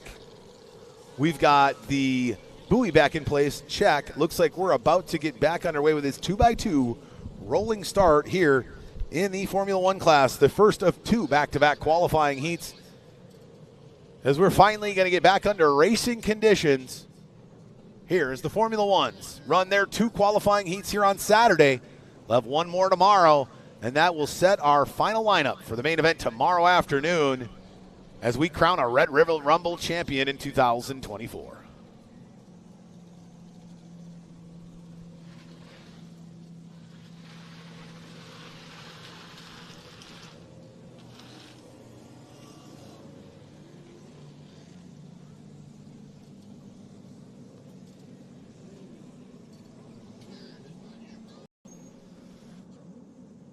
All right, we're finally getting them lined up 2x2. Jet Ski Jared making his way back down into his pace boat position.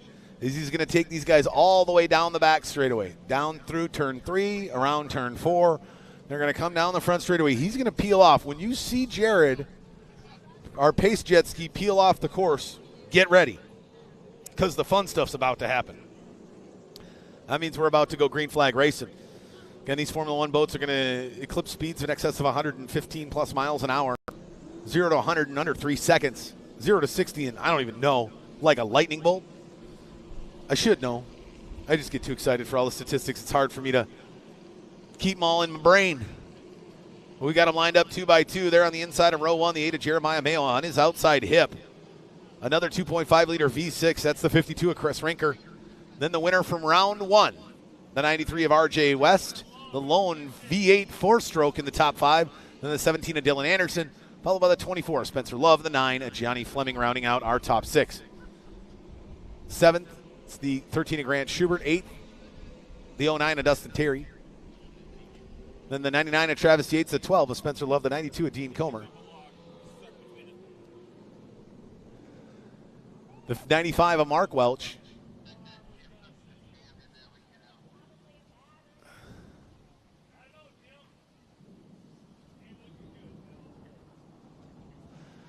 And it looks like the 62 of Chris Fairchild might have had a log get up in the back of the boat there. It did, yep. And they're grabbing that out. This is the interesting stuff that happens when you run on a river that's taking on this much rain. But they got it out, and here he goes. He's going to catch up with the pack. I appreciate the consummate professional that is the number 62 of Chris Fairchild, not going too fast as to create too big of waves down the race course. He's going to get himself into position.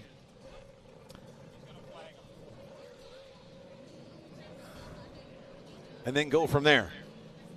Who's going to flag?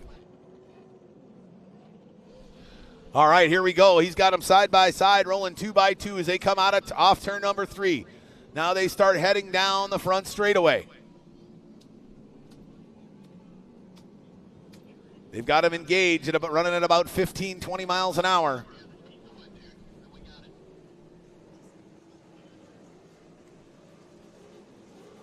Jared peels off. We've got our final boats coming out of turn number 4. We're waiting for green flag. Here we go. He drops the green flag. Go, go, go, go, go. The 8 of Jeremiah Mayo on the inside. The 52 of Chris Rinker, the real deal on the outside. They go down into turn number 1. 93 of RJ West gets stuck way down there. Meyer down into 4th already. He's the 17 of Dylan Anderson works wide to the outside, gets up into 3rd. But the 8 of Jeremiah Mayo is out in front, pushing hard. Doing whatever he can. The 03 of Dustin Terry's made his way up into 5th position as he's side by side with the 24 of Spencer Love. But it is all Jeremiah Mayo as he comes off at turn number 4. It's getting real rough down there at the north end of the course. There's 17 of Anderson. Oh, look out there. The 93 of RJ West gets it completely airborne coming off at turn number 4. Then the 24 of Love. The 03 of Terry. The 62 of Fairchild. The 9 of Fleming. And they're pushing hard as our leaders go down in and out of turn number 1 and 2. Anderson and West doing battle. The 03 of Terry and the 24 of Love. They're at the right side of the screen doing battle as well. Now here comes the 17 of Anderson. They both go inside the bridge embankment. I'd be curious to see if anybody's going to use the inside-outside path of Bridgman. Oh, no.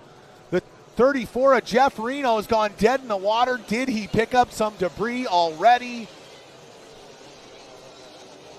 As we've got a down driver on the course, but continuing to push hard is our birthday boy from yesterday, the 8 of Jeremiah Mayo, out in front on top of the 62 or 52 of Chris Rinker as they push hard down the back straightaway. It's starting to get rough out there. There's the 17 of Dylan Anderson. He's now up into 3rd. There's in 4th the 93 of RJ West. 5th the 03 of Dustin Terry has gotten by the 24 of Spencer Love. So is the 62 of Chris Fairchild. Fairchild moved his way up into 5th. Nice run here early on in this first of 2 qualifying heats. There's the lead by Mayo, just a little over 2 seconds over the 52 of Chris, the real deal Rinker. So we've got Get Out of My Way Mayo versus real deal Rinker. There's the 24 of Love coming off the south end of the course. It's getting choppy out there. He's trying to track down the 62 of Chris Fairchild in that McCullough Racing gray and red DAC Formula 1. There's the 8 of Jeremiah Mayo coming down the front stretch. Crosses the start-finish line down into turn number 1. Oh, no. There's the 12 of Sean Love. It's pulled onto the inside as well. We've lost our second boat here in qualifying. The 12 of Sean Love goes down to the inside of the race course. And I don't know what's happening. It looks like he got that trim working again. He's back out on the race course. Lost a few positions, now a lap down. But he got her back going again. Oh, no, somebody clipped a buoy down there.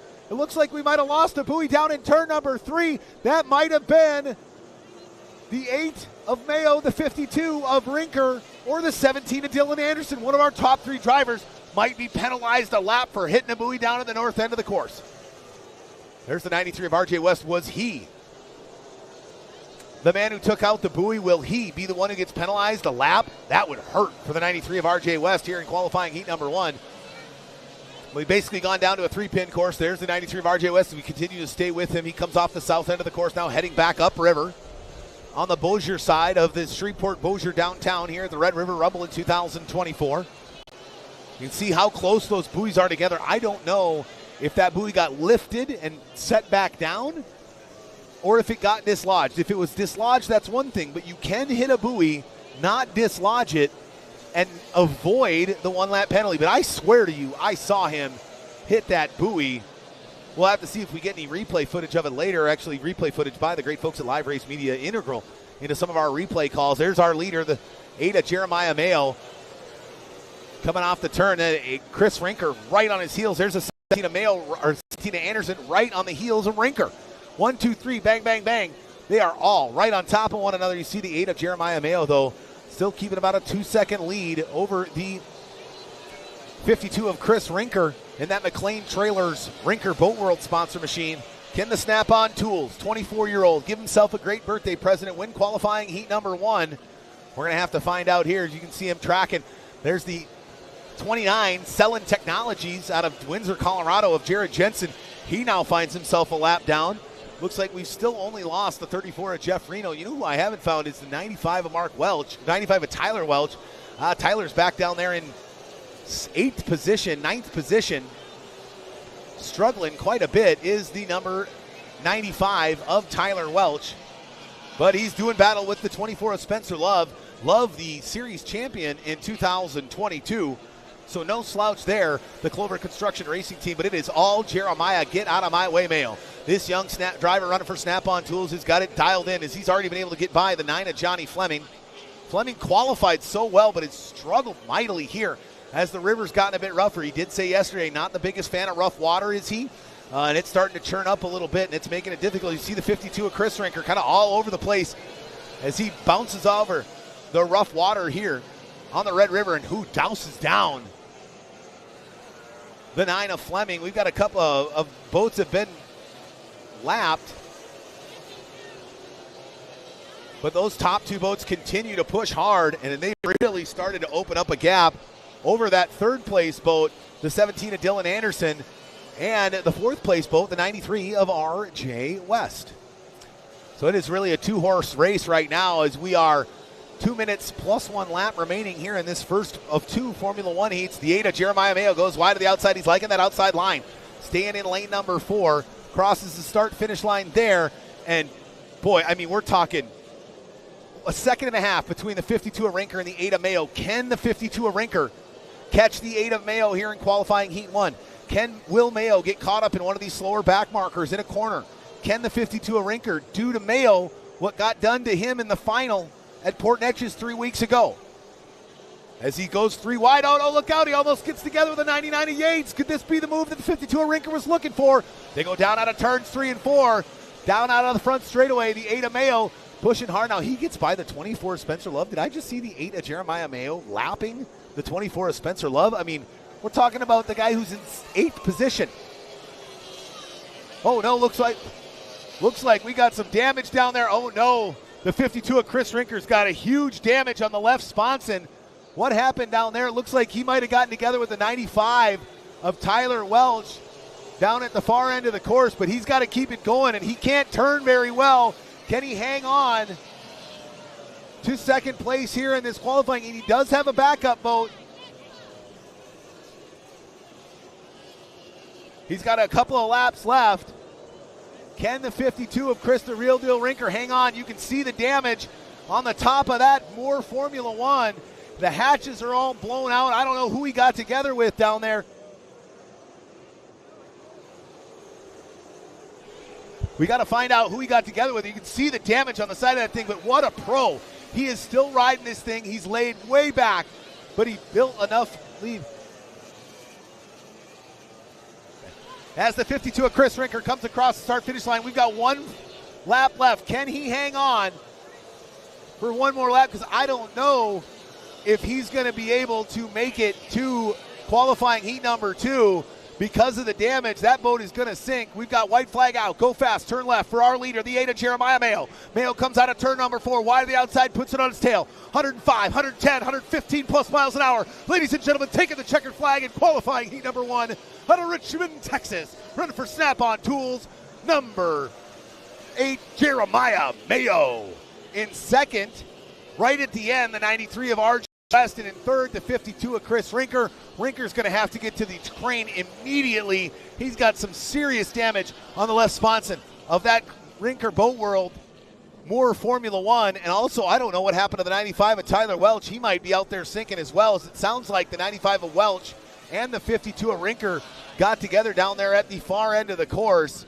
And that's going to be frustrating for the young driver out of Wayzata, Minnesota, trying to do everything he can to push it out there. Looks like they got together down in between turns 3 and 4.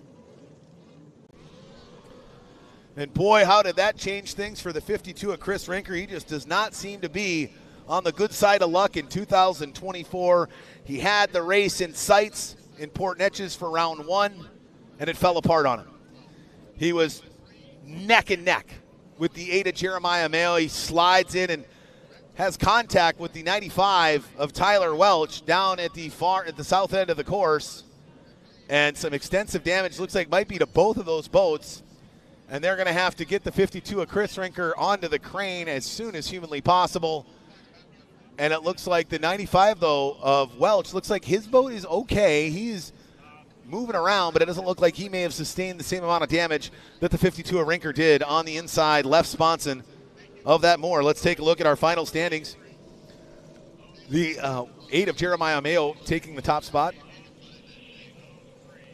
followed by the 93 of RJ West. In third position was the 52 of Chris Rinker, followed by the 03 of Dustin Terry, followed by the 17 of Dylan Anderson.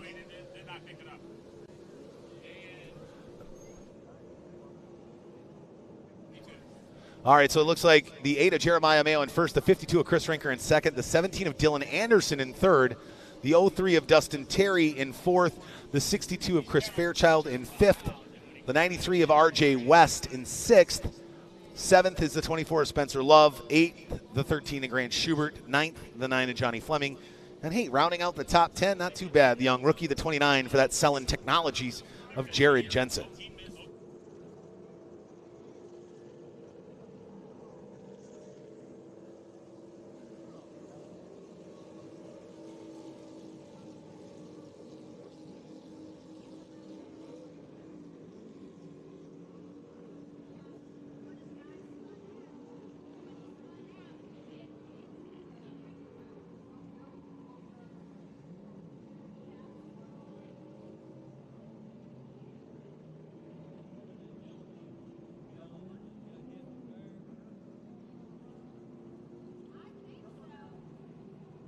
We can see there the 52 of Chris Rinker. That thing is flopping all over the place. He's got some pretty extensive damage on the top deck. I don't know what it looks like on the running board underneath, but it looks like another long night for the Rinker clan here at the Red River Rumble pits.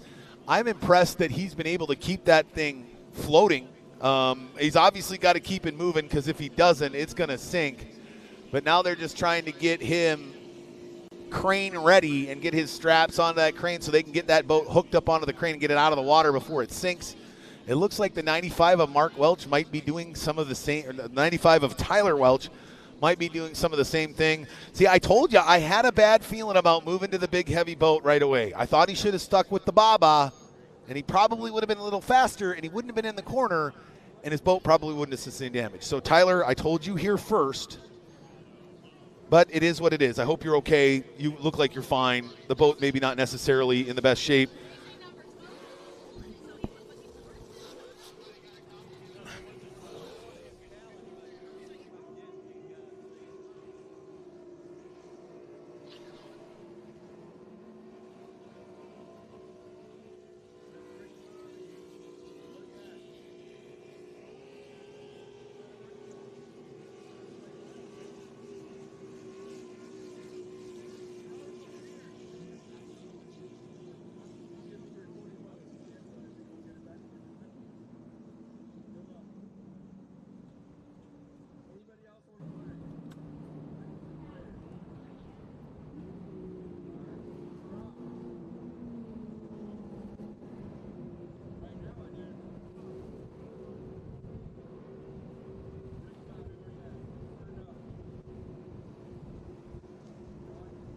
All right, looks like I've got a bit of better understanding of what happened to the 52 of Chris Fairchild. Looks like the 95 of Tyler Welch spun out down in turn number 2. When he spun out, he missed the buoy, so he went to circle back around to re-enter the course. Didn't see the 52 of Fairchild, ran right into him.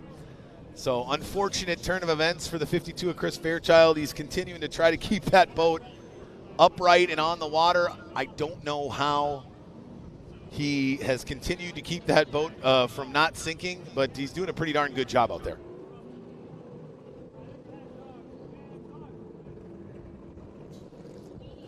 Yeah, and by the way, that was the 52 of Chris Rinker, not the 62 of Chris Fairchild. Different. But the 52 of Chris Rinker is continuing to circle laps out there on the south end of the course. He's really trying to hang on to that boat, trying to keep the electronics dry, right?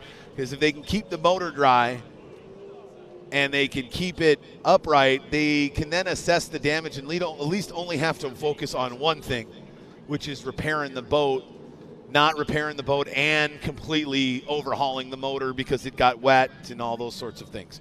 So looks like the 95 of Tyler Welch will be penalized for improperly re-entering the course or unsafely re-entering the course. I also did get word that the 03 of Dustin Terry was the culprit that dislodged the buoy. Now, he didn't pop the buoy, so no penalty or no fine for us having to buy another buoy. But he does get penalized a 1 lap for dislodging of the buoy down in turn number 3. So a couple of penalties assessed there in qualifying heat number 1. Now we're going to bring him back to the dock. We're going to flip the script. Worst to first, first to worst. Probably not going to see the 95 of Welch or the 52 of Rinker, as they both probably got some damage sustained. And we'll be right back after a word from our sponsors. We'll be right back with more from the 2024 Red River Rumble.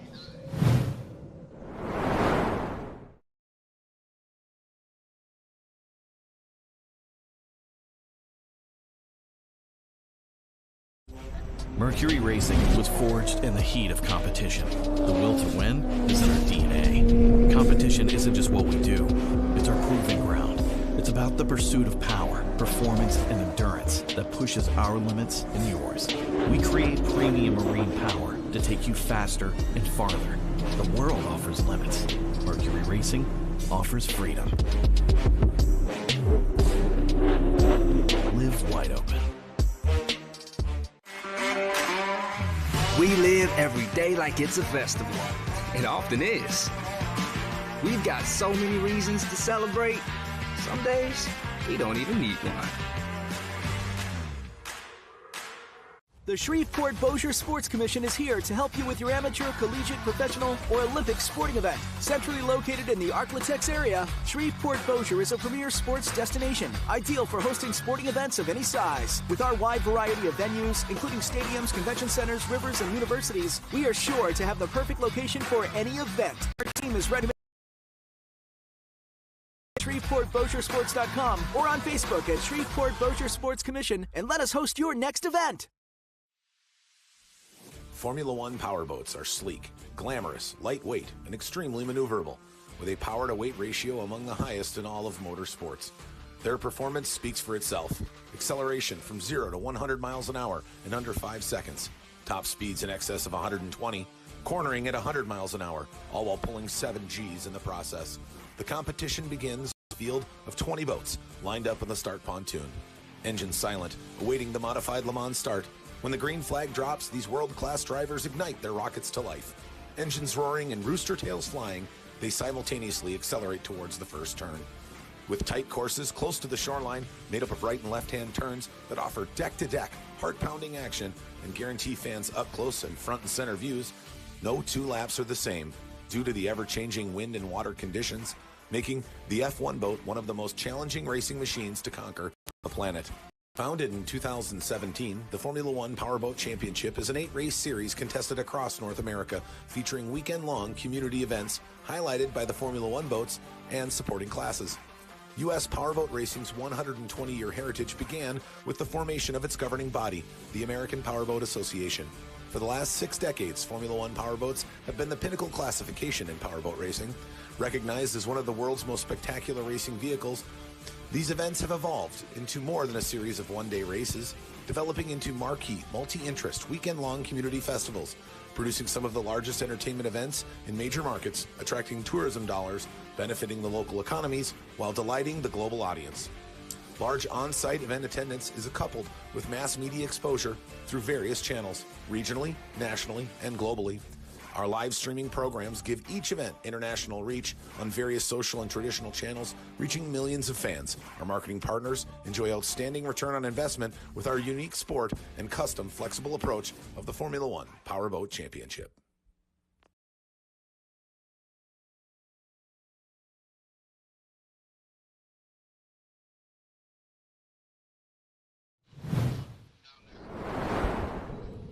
All right, welcome back, race fans. Well, I mentioned it being a war of attrition out there on the Red River this weekend due to the swelling of the Red River and all its tributaries with all the rain and the debris that comes down river. Well, we had the 52 and 95 got together. It sounds like the 93 is potentially missing a portion of his motor, and we might have one other boat with a small hole in it. So 2 to 4 out of the 15 might have sustained some damage there in heat number 1. We'll have to see and wait how everything shakes out. We're just waiting for these last few boats to get on and off the crane.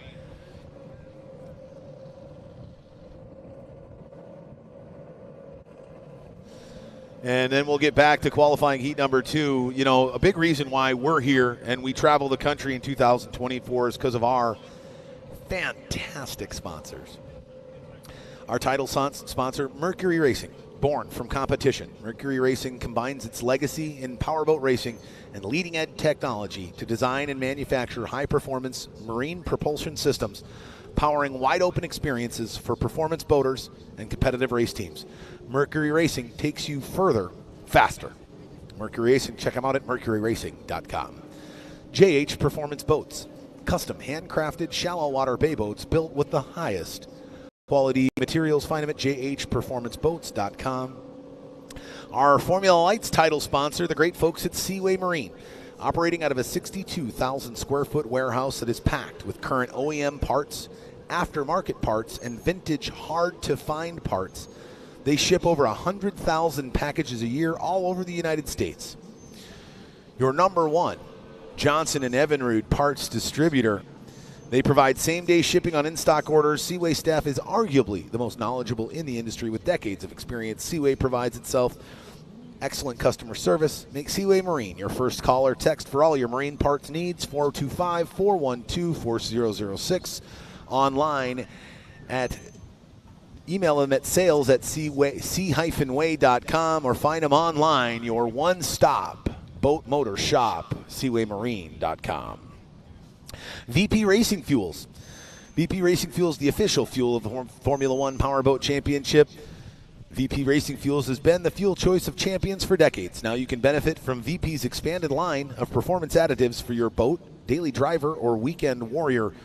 Find them at vpracingfuels.com. Seabold Sports, world champion powerboat racing since 1939. Find more on the legendary Seabold family at seaboldsports.com. Racing Communications, their radios for racing. Find them at racingcommunications.com.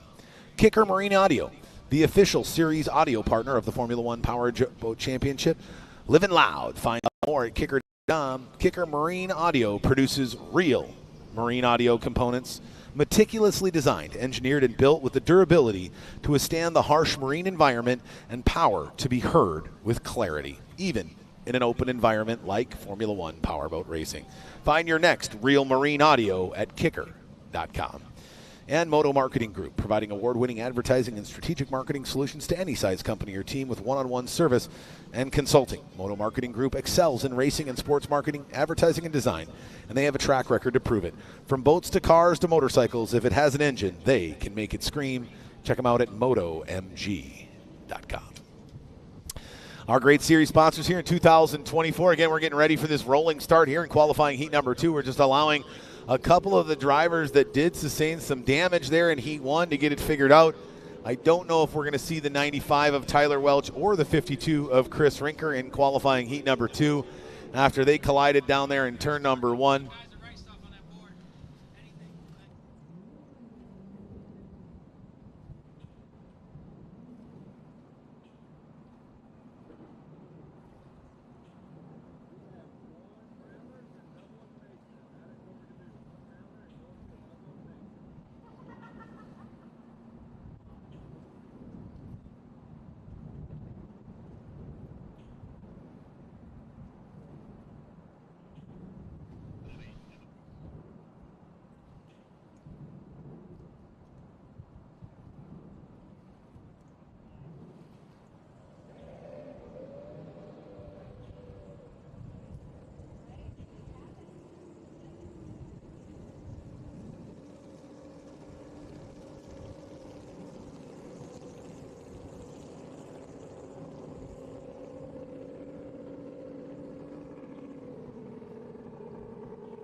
All right, race fans, we're getting a few moments here from being back underway. I did get word the 95 of Tyler Welch and the 52 of Chris Rinker are both scratches for qualifying heat number 2 after their incident in qualifying heat number 1. But a testament to both of those drivers that they both finished the race, and they put probably 6-7 laps each on after the collision. We saw the 8 of Jeremiah Mayo out there. Looks like it got rough enough that he lost a pickle fork. You'll notice the 8 of Mayo won the left sponson, or the left pickle fork, left point of his 3-point boat. The middle pickle fork is where the capsule is, and then you've got the 2 sponsons right and left. His left sponson, well, it's a little shorter than his right sponson. Right? You see that there? A little left. A little shorter than the right. Well, that's because these boats have collapsible pickle forks. So you can see kind of those 2 bolts on the right sponson. Those 2 screws hold in a breakaway pickle fork. And so it essentially breaks off. It helps a little bit with the inertia, right, and trying to dissipate if he were to go in and make contact with another boat.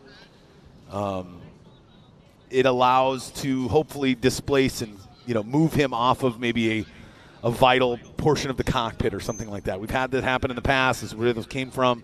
We've had a few different iterations. We had crushable pickle forks. We went to removable, collapsible pickle forks.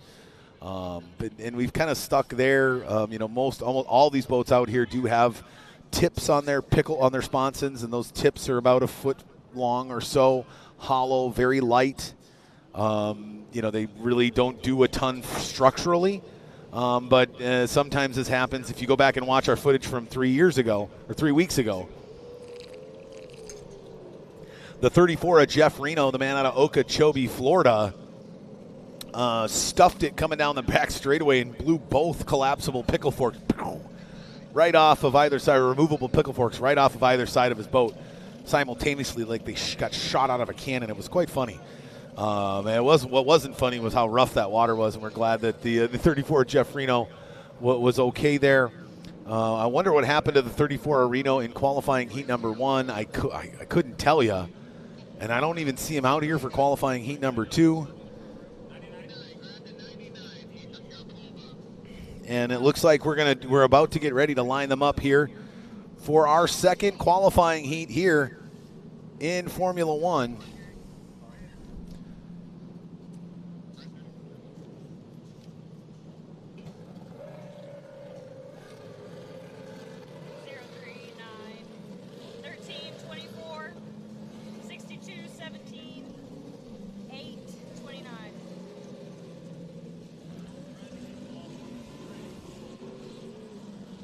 What happened?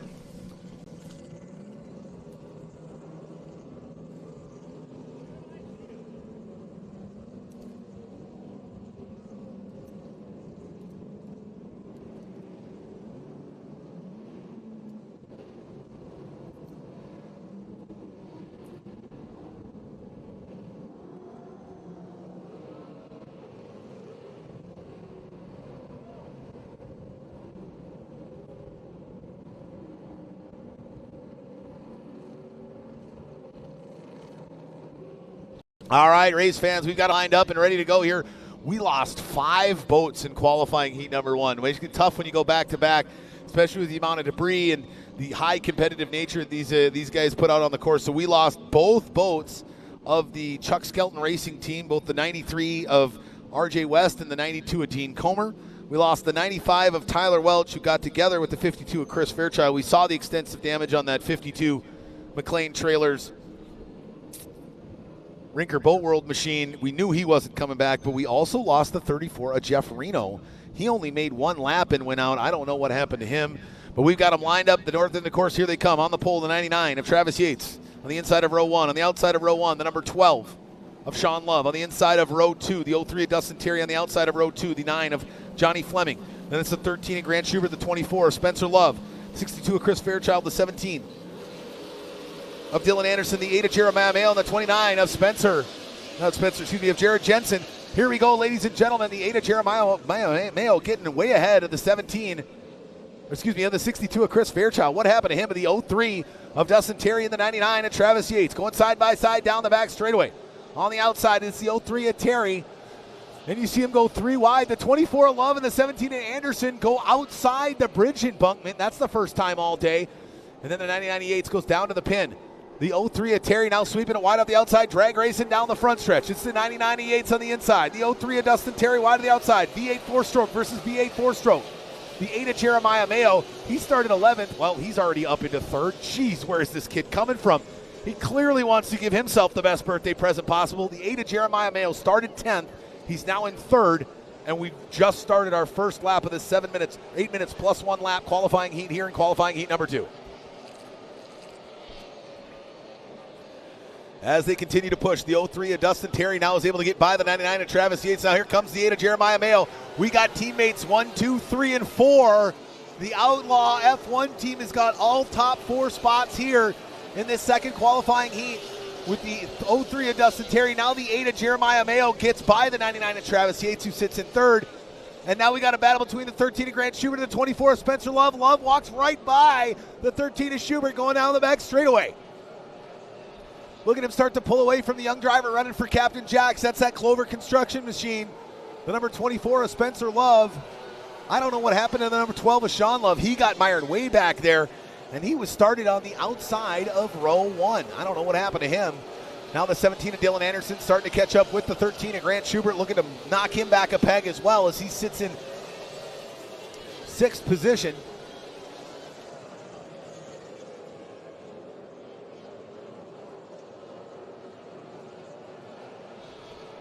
As our leader, this 03 of Dustin Terry in that Plash premium lighting sponsored machine with that 03 on the side. Then the 8 of Mayo as they're trying to catch one another. Teammates doing battle out here on the shores of the Red River Rumble. On the shores of the Red River, at the Red River Rumble.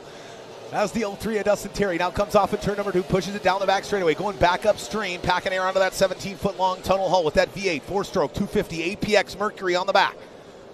Can he win his first qualifying heat in 2024 with that APX 250 on the back? He ran the 200 last year, had some success, but not as much as he's hoping to have here in 2024. It's a 2-horse race between the 03 of Dustin Terry and the 8 of Mayo as the 99 of Yates hangs on to 3rd, but he's being hunted down by the 24 of Spencer Love and the 17 of Dylan Anderson.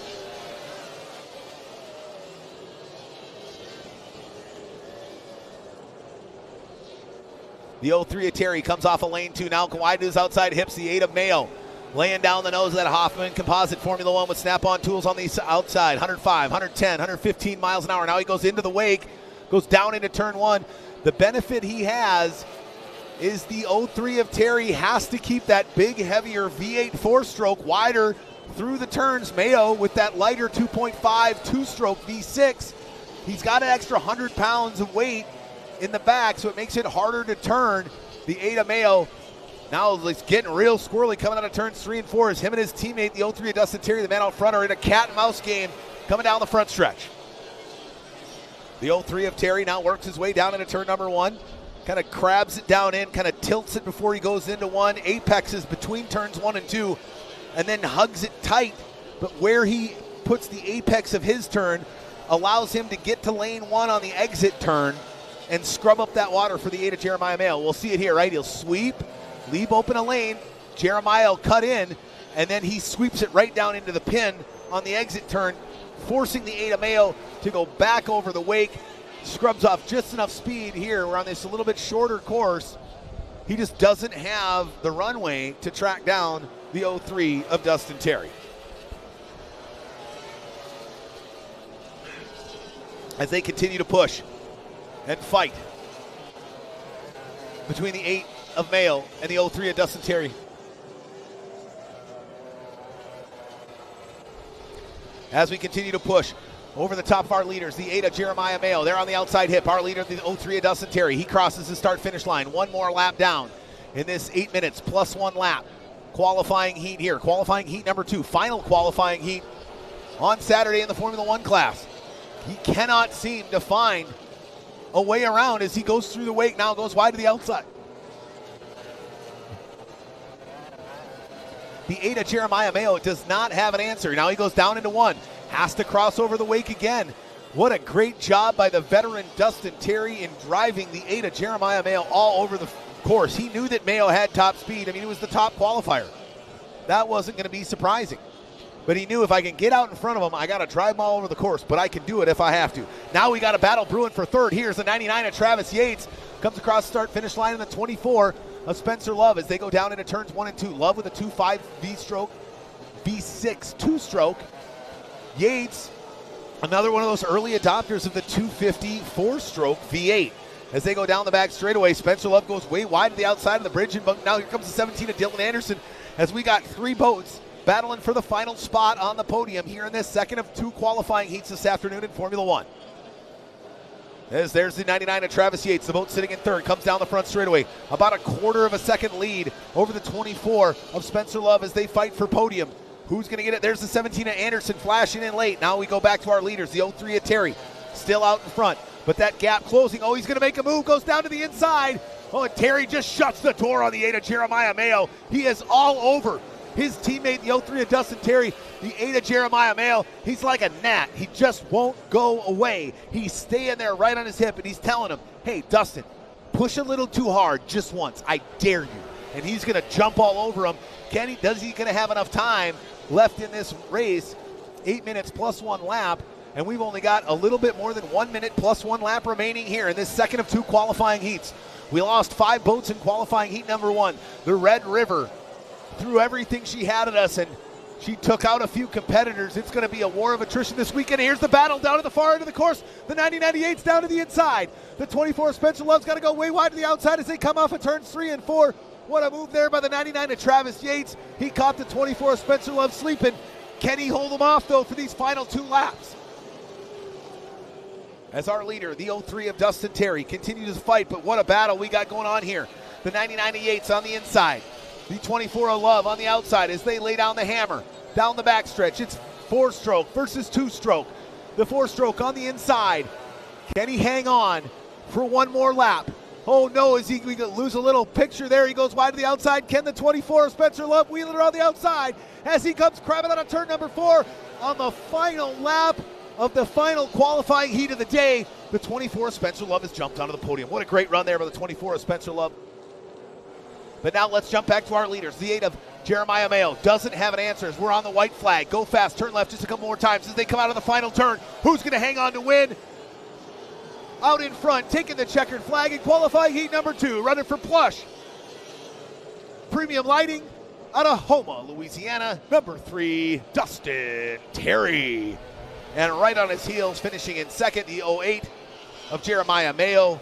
And on the second to last lap, getting on the podium and getting by the 99 of Travis Yates, the 24 of Spencer Love. And I saw right there at the end that 99 of Travis Yates, not only did he not get third, he got bumped all the way back to 5th by a nose. The 17 of Dylan Anderson noses him out for 4th place points there in qualifying heat number 2.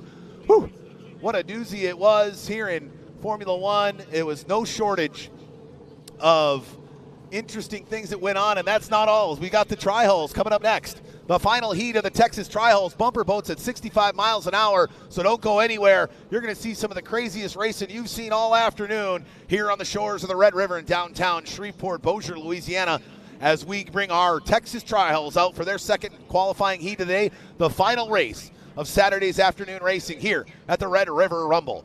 Round 2 of the 2024 Formula One Powerboat Championship Series. We'll be right back.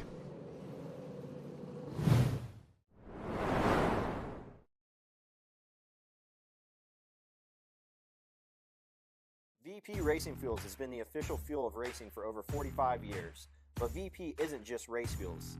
VP offers a wide range of oils, additives, and our new Stay Frosty coolants to help keep your street car, tow vehicle, or weekend warrior running at its best. VP products are engineered to keep your vehicle running smooth and looking great for your daily commute with our octane boosters, fuel treatments, and quick detailing products. Explore VP's full product line at vpracingfuels.com. In my Louisiana, jazz has a way of making me sway. Can Cajun goes way into the night. Zydeco is the only way to move me. That's right. In my Louisiana, blues is a way of life. When you find your Louisiana, you feed your soul. There's more to island time at Margaritaville-Bossier City. Taste the good life at Drago's with the area's best seafood and our famous charbroiled oysters. Hang out and unwind at Club Mac, our all-new cigar lounge. Experience our sportsbook with the best games on our Jumbotron and game day specials. Get better odds with the hottest slots and electrifying table games. Pamper yourself in paradise at our luxury hotel and spa. Tropic like it's hot with electrifying headlining entertainment. Find your island time at Margaritaville-Bossier City. Conterra Networks creates custom technology-based network solutions for businesses of all sizes nationwide. For over 25 years, our team of local professionals has been designing, building, and managing our 11,000-plus mile owned and operated fiber network. Our local solution specialists are available to discuss your business network and communication needs, including internet, private networks, unified communications, and business continuity. Call 888-266-4836 or visit www.conterra.com for custom solutions that work.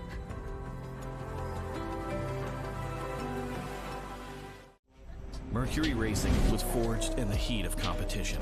The will to win is in our DNA. Competition isn't just what we do, it's our proving ground.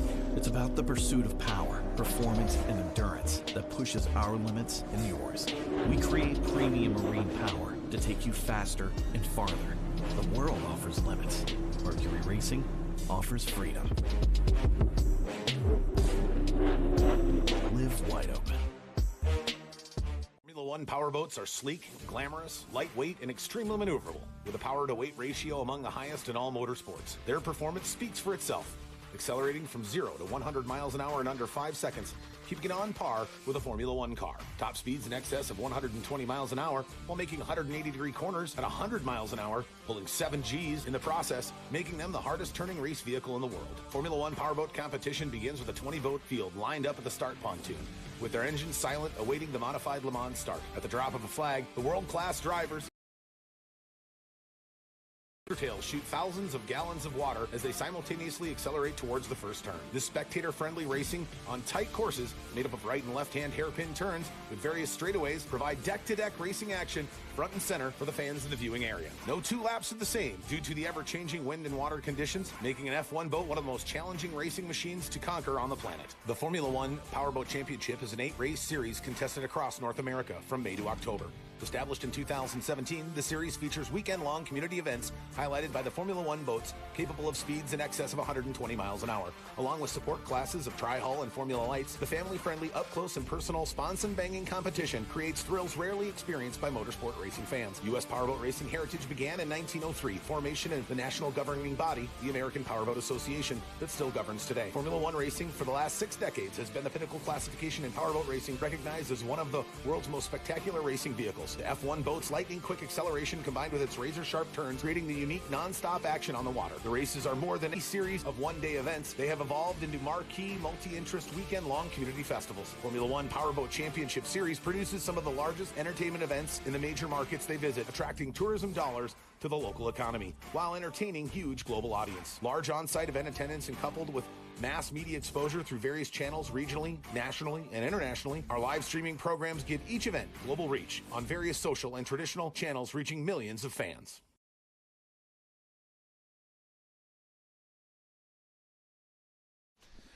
And welcome back, race fans. Joining me now, the man who took the second of 2 qualifying heats. We're going to talk to both guys who won the qualifying heats here in heats 1 and 2. But joining me here for heat number 2 win, the 03 of Dustin Terry. They call you the Dust Man. Man, it's got to feel good. I know you got a lot of hours logged in that 4-stroke, and it's got to feel good to get, I think, your first heat win in 2012. I guess you had some in Freeport. You did well in Freeport, but big class, big boats. Got to feel good to get the plush premium lighting machine out there up front. Plash. Sorry. There you go. It's okay. The guy's name is actually Steve Plash, so it's That's just his last name. But no, happy with the win in the second heat. The first heat, in qualifying, I ran a poor setup. I tried something wild, and yesterday Jeremiah and I were running pretty similar laps, but he kind of set the world on fire today, and I went backwards, so I had to bail myself out. And in the first heat, I got a great jump. I got a few people, and I got a little too rambunctious and took a buoy out in turn 3. But I'm really happy with the way that turned out. I didn't expect it. I knew I was going to be in a tight spot with Travis Yates being in front of me, and I didn't know what he was going to do. Proud of him, too. I think he finished 4th. He was running in 3rd. He actually finished 5th. He got beat out by about 1.5 feet right at the start-finish line by Anderson. Oh, okay. I was hoping. No, at one point, at one point, Outlaw was 1 through 4. It didn't finish that way, but for a couple of laps, it was Outlaw 1 through 4. And let's talk a little bit about that, right? I mean, most people don't have a 4-boat team, let alone an 8-boat team with 4 boats in 2 different classes. It's kind of chaotic. You guys kind of like it that way. What's it like to be kind of almost the de facto ringleader of the Outlaw F1 team? Yeah, it's. I think it's just because of longevity. I've been doing it a little bit longer. We got a bunch of young guys in the sport now. This team is amazing. I'm so happy to be a part of it. Everybody's having a great time, but we're happy that Jeremiah came to the team because he's a guy who's going to push the limit. And we're using data together, and you're seeing the results happen right now together, the stuff that we're working on. For sure. You think at some point before the end of the season we might see, at least in a heat race, a 1 through 4 Outlaw F1 finish? With the way Travis just drove today and Grant figuring stuff out, that's our goal. That's where we want to be. So we want to be the fastest.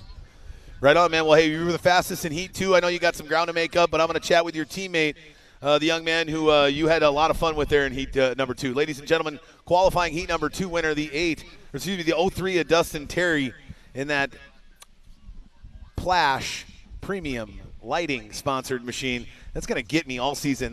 Hey, let your sponsor know. I'm trying.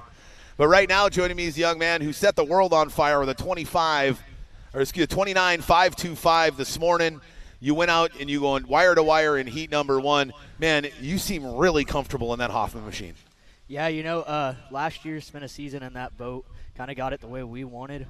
We're still trying to find props, trying to find exactly how we needed it balanced, kind of our motor setup, different front halves, carburetors. And at the last race, we did that. Michael went straight through everything.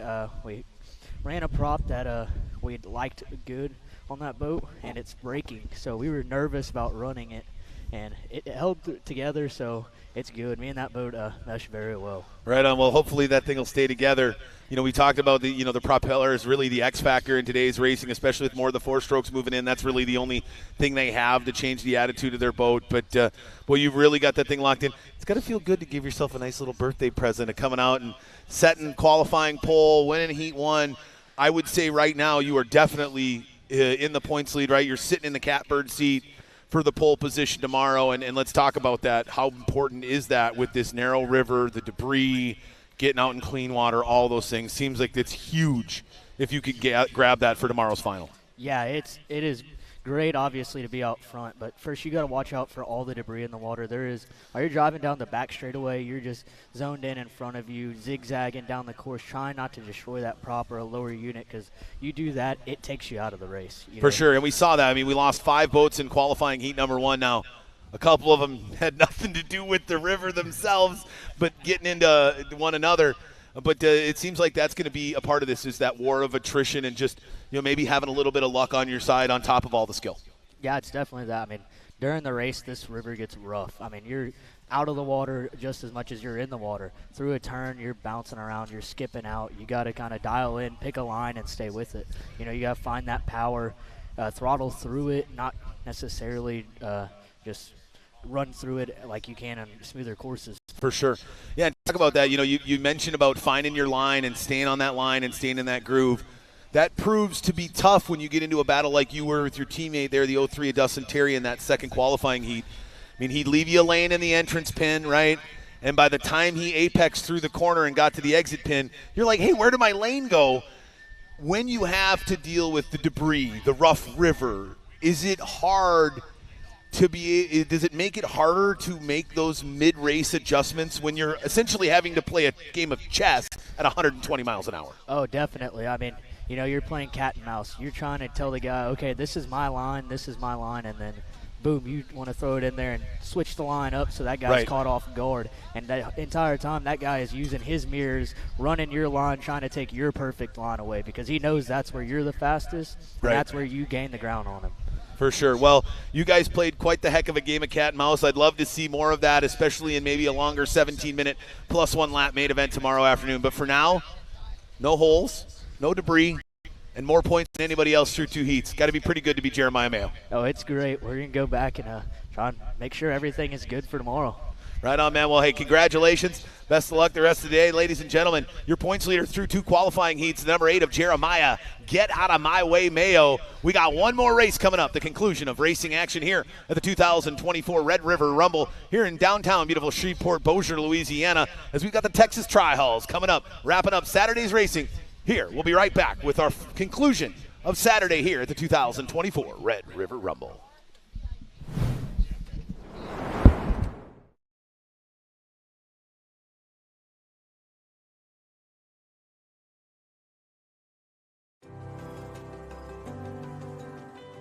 Conterra Networks creates custom technology-based network solutions for businesses of all sizes nationwide.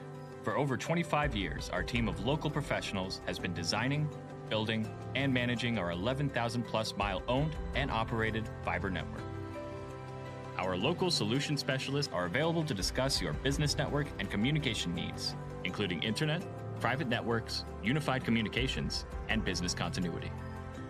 Call 888-266-4836 or visit www.conterra.com for custom solutions that work.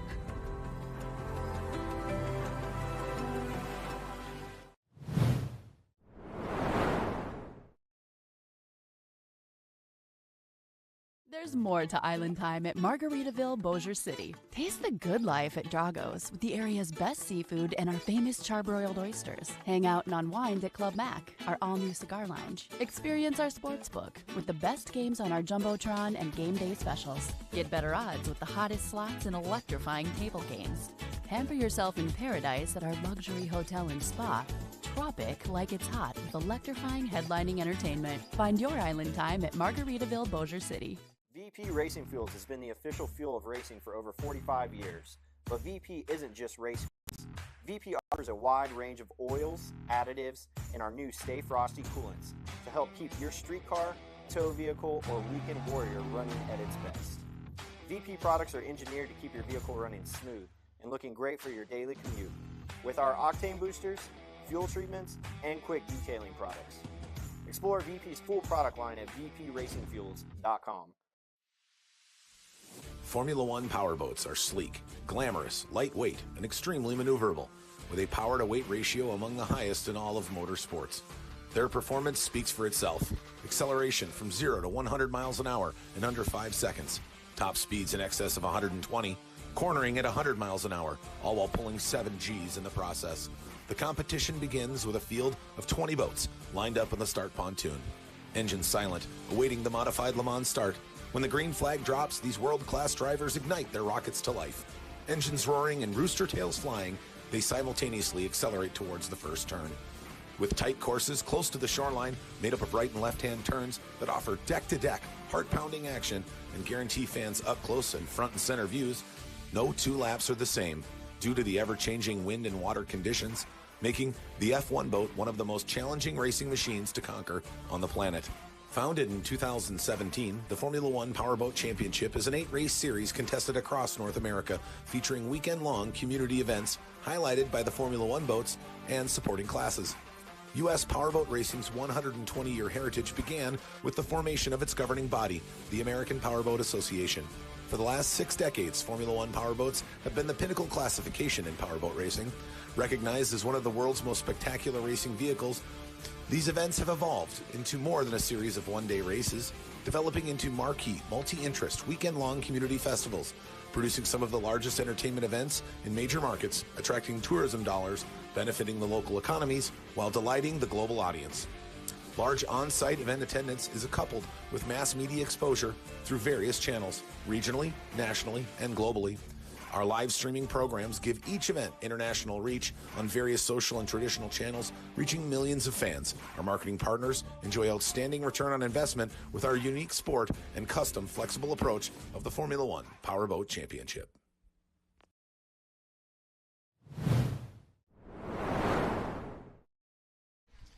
All right, race fans waiting for one final Texas Tri-Hall to get in the water. He, for whatever reason, didn't dock his boat like everybody else did. He took it out of the water, so he had to bring it from 1.5 miles down the river to here to the race course, and so we were just waiting for him to get downriver. It looks like he's making his way down right now. And the reason we had to wait for this driver is he's on the outside of row 1. So he's one of your 2 pole sitters here in this side-by-side scenario. And, so we kind of need one of those top boats. If he was in the last, we'd probably just start without him and let him fold in and collect as many points as he could, depending on how far down he went. Don't forget, before you head out today after the conclusion of racing, stop by and chat with my good friend Debbie Siebold. She's over there at the F1 Powerboat Championship.com swag tent. I mean, we've got everything. We've got women's sizes. We've got men's sizes. We've got hats. We've got koozies. We've got sunglasses, I think, still left. We got all sorts of crazy cool stuff from the Formula One Powerboat Championship. We've even got limited edition Red River Rumble 2024 shirts. They've got some great graphics on there. The lime green one's my favorite. I love that thing. It's bright. It's in your face. If you got a Sharpie, you make your way down to the cold pits, you might get an autograph or two, who knows, later on from one of our fantastic drivers. But we're just waiting here for our final Tri-Hall driver to make his way onto the race course, and we will get our final heat of the day just after 4 o'clock here, wrapped up with our second qualifying heat in the Texas Tri-Hall class.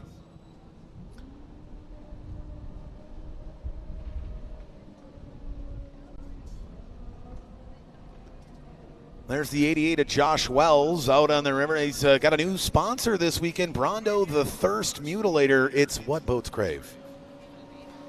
Yeah, I would too, right? Give it an 8 out of 10. It's okay. The 88 of Josh Wells, he's out there. He's a crazy man, but has a lot of fun on the water. He's starting in row 3 on the inside of row 3, coming 5th off the start pontoon here in this Texas Tri-Hall second qualifier of the day. Don't forget, Mudbug Madness going all night long. I think we've got Cowboy Mouth, little Jenny Says. We've got some fantastic country going on tonight, and Zydeco music. No, country is the headliner tonight. Who's the headliner tonight? Oh, I'm terrible. Sammy Kershaw, your headliner tonight at Mudbug Madness.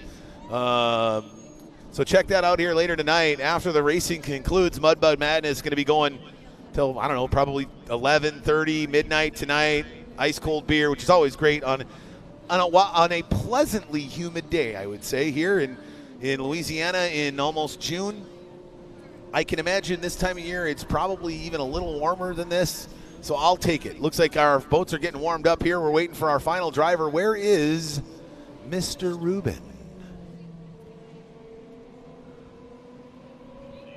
Let's look. We see 1, 2, 3, 4, 5, 6, 7, 8, 9, 10. Yep, we are definitely just waiting for the number 5 of Ruben Stafford, the driver for that Daybreak Bar and Grill machine.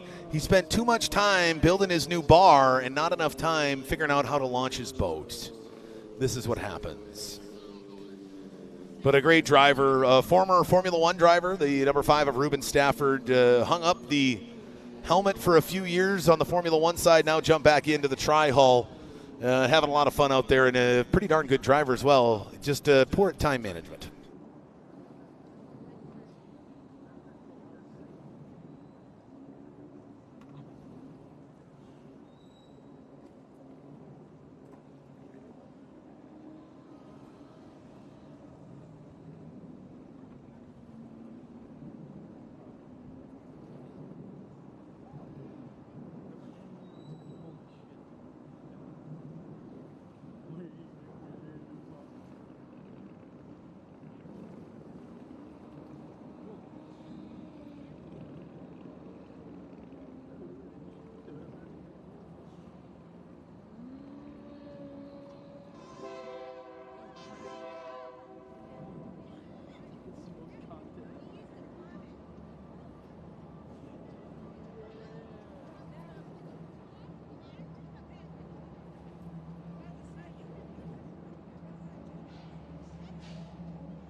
All right, race fans, as the train runs across here, we again are waiting for one final driver, the number 5 of Ruben Stafford. He knocking the rust off here in 24. It looks like he struggled a little bit with his time management, and we're hoping that he's going to make it onto the race course here momentarily. We do apologize, but we're giving Ruben is on the clock. If he's not here within a few minutes, we will start the heat without him.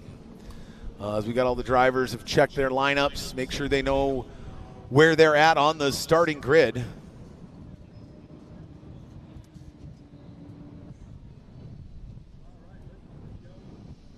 And again, our winner from qualifying heat 1, the number 1 of Corey Walker, is now going to start second to last off the start grid. He won't start dead last because we do have a rookie here in Tri-Hull, the number 13 of Jack Schubert.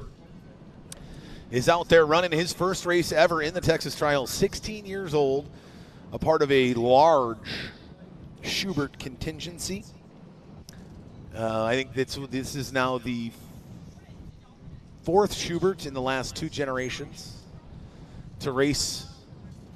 Grant Schubert in the number 6 boat and also the number 13 in Formula One, as well as Jack and Grant's father, John, and their uncle Mike. Hey, there's Ruben. I can see him coming up right now as he's making his way downriver, well, upriver actually. You can see him way down there. There he comes. There's our good friend Ruben, coming in at full speed, coming in hot, as they would say. Pretty typical for Ruben Stafford. Always likes to come in hot. The ultimate showman. The number 5 of Ruben Stafford, and we're gonna now that he's up and get ready to rock and roll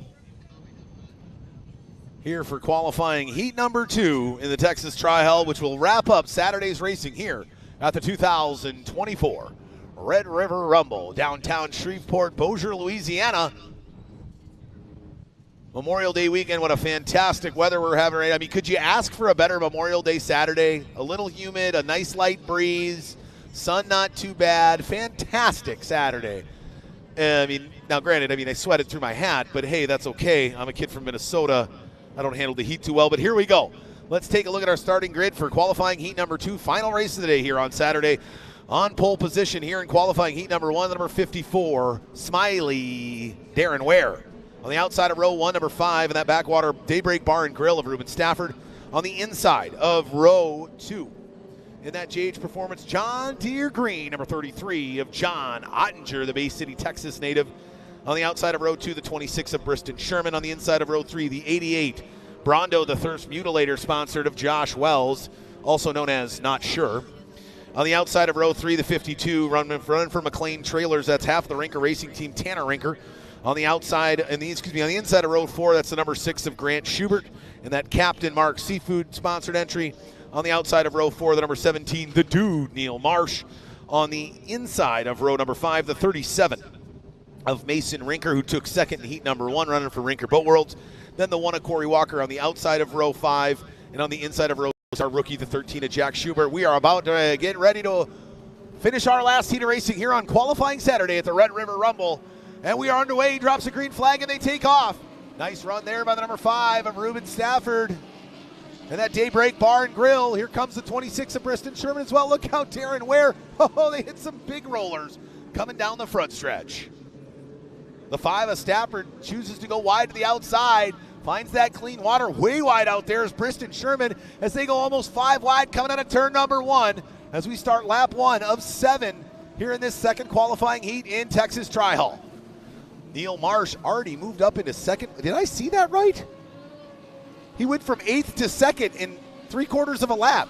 That's why they call him the Dude, ladies and gentlemen, because he's dude perfect. He's out there screaming. He's out on the outside of lane 2. Now he goes down tight to the inside, trying to get by the 5 of Ruben Stafford. Can he go from 8th to 1st in 1 lap? Well, he just, oh, look out there, Neil Marsh. He's banging into the side of the 5 of Ruben Stafford. Ruben's holding his ground as they go down into turn number 2 on the north end of the course. Ruben refuses to allow the 17 of Neil Marsh. Oh, he's driving him all over the course, the 17 of Marsh. Now here comes the 6 of Grant Schubert. Everybody else wadded up there. Boy, he is, oh, and the 17 of Neil Marsh makes a great move down to the inside. and goes right by the 5 of Ruben Stafford. Said, hey, man, you can drive me all over the course, but eventually I'm going to walk it right by you. He did that coming out of the north end of the course, and now we got a battle right now between the 17 of Neil Marsh and the 6 of Grant Schubert and the 52 of Tanner Rinker, as Rinker and Schubert go side by side trying to fight for those last 2 spots on the podium.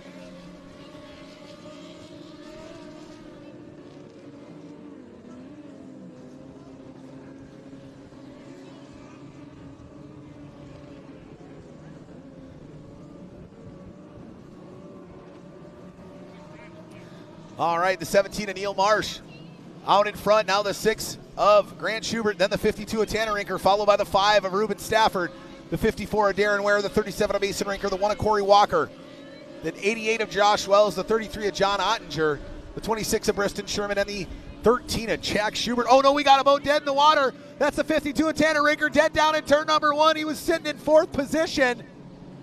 And his afternoon is over as he's dead down in turn number 1, the 17 of Neil Marsh. Oh no, we got a buoy that's come loose downriver. And we got this short course is getting even shorter. We got to red flag the course. It's getting way too short, way too dangerous out there. So we're going to have to red flag halfway through qualifying heat number 2 here in the Texas Tri-Hull class, as it looks like somebody got a little too overzealous and clipped the buoy down here in turn number 2. It looks like it might have been the thirst mutilator is just so intense. The Brondo machine, the 88 of Josh Wells, clips the buoy on the north end of the course and unfortunately dislodges that buoy, and it's going to require a restart here, and this is huge for the 6 of Grant Schubert. He's sitting in 2nd, the 17 of Neil Marsh and him were doing battle. And now that gap that the 17 of Neil Marsh had made has now completely dissipated. And now they're going to have to start it side by side all over again. Will the 17 of Neil Marsh be able to come out like a rocket and hold up the rest of the team?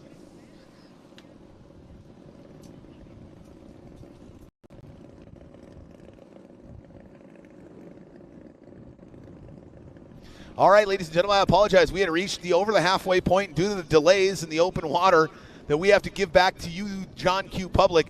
That's going to wrap it up for our racing here. Not necessarily the most climactic finish, but winning qualifying heat number 2 was the number 17 of Neil Marsh, followed by the number 6 of Grant Schubert and the number 5 of Ruben Stafford, then the 37 of Mason Rinker, the 1 of Corey Walker, the 54 of Darren Ware, the 88 of Josh Wells, the 33 of John Ottinger, the 26 of Briston Sherman, and the 13 of Jack Schubert round out the field. Well, it was a fantastic Saturday. We'll be right back here. Opening ceremonies 11 a.m. tomorrow. Be here or be square.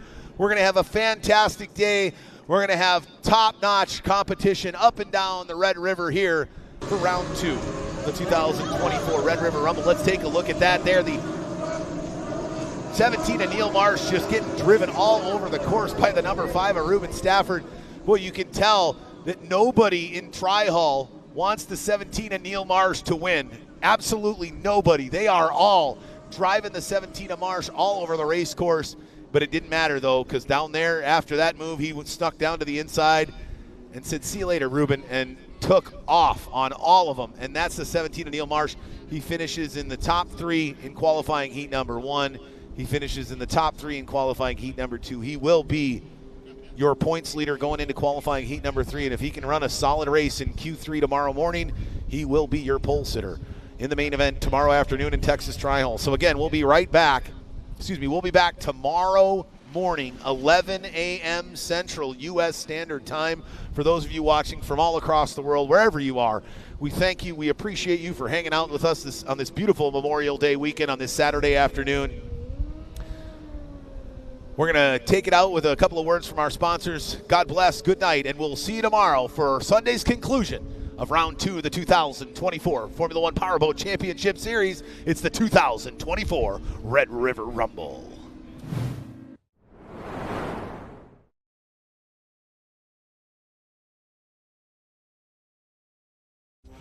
Mercury Racing was forged in the heat of competition. The will to win is in our DNA. Competition isn't just what we do, it's our proving ground. It's about the pursuit of power, performance, and endurance that pushes our limits and yours. We create premium marine power to take you faster and farther. The world offers limits. Mercury Racing offers freedom. Live wide open.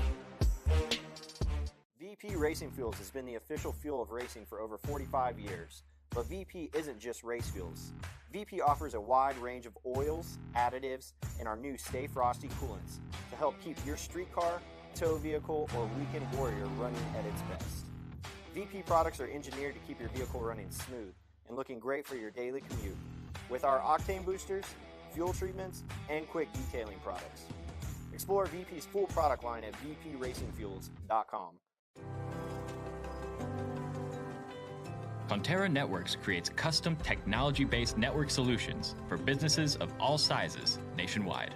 For over 25 years, our team of local professionals has been designing, building, and managing our 11,000-plus mile owned and operated fiber network. Our local solution specialists are available to discuss your business network and communication needs, including internet, private networks, unified communications, and business continuity. Call 888-266-4836 or visit www.conterra.com for custom solutions that work.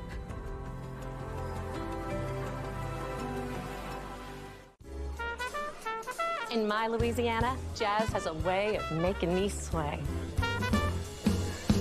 Cajun goes way into the night. Zydeco is the only way to move me. It's right. In my Louisiana, blues is a way of life. When you find your Louisiana, you feed your soul. The Shreveport-Bossier Sports Commission is here to help you with your amateur, collegiate, professional, or Olympic sporting event. Centrally located in the Arklatex area, Shreveport-Bossier is a premier sports destination, ideal for hosting sporting events of any size. With our wide variety of venues, including stadiums, convention centers, rivers, and universities, we are sure to have the perfect location for any event. Our team is ready to make your event a success. Visit us online at ShreveportBossierSports.com or on Facebook at Shreveport-Bossier Sports Commission and let us host your next event. We live every day like it's a festival. It often is. We've got so many reasons to celebrate. Some days, we don't even need one. There's more to Island Time at Margaritaville, Bossier City. Taste the good life at Drago's with the area's best seafood and our famous charbroiled oysters. Hang out and unwind at Club Mac, our all-new cigar lounge. Experience our sportsbook with the best games on our Jumbotron and game day specials. Get better odds with the hottest slots and electrifying table games. Pamper yourself in paradise at our luxury hotel and spa. Tropic like it's hot with electrifying headlining entertainment. Find your Island Time at Margaritaville, Bossier City. Formula One Powerboat, sleek, glamorous, lightweight, and extremely maneuverable, with a power-to-weight ratio among the highest in all motorsports. Their performance speaks for itself, accelerating from 0 to 100 miles an hour in under 5 seconds, keeping it on par with a Formula One car. Top speeds in excess of 120 miles an hour while making 180-degree corners at 100 miles an hour, pulling 7 Gs in the process, making them the hardest-turning race vehicle in the world. Formula One Powerboat competition begins with a 20-boat field lined up at the start pontoon, with their engines silent, awaiting the modified Le Mans start. At the drop of a flag, the world-class drivers ignite these rockets to life, and their engines roar.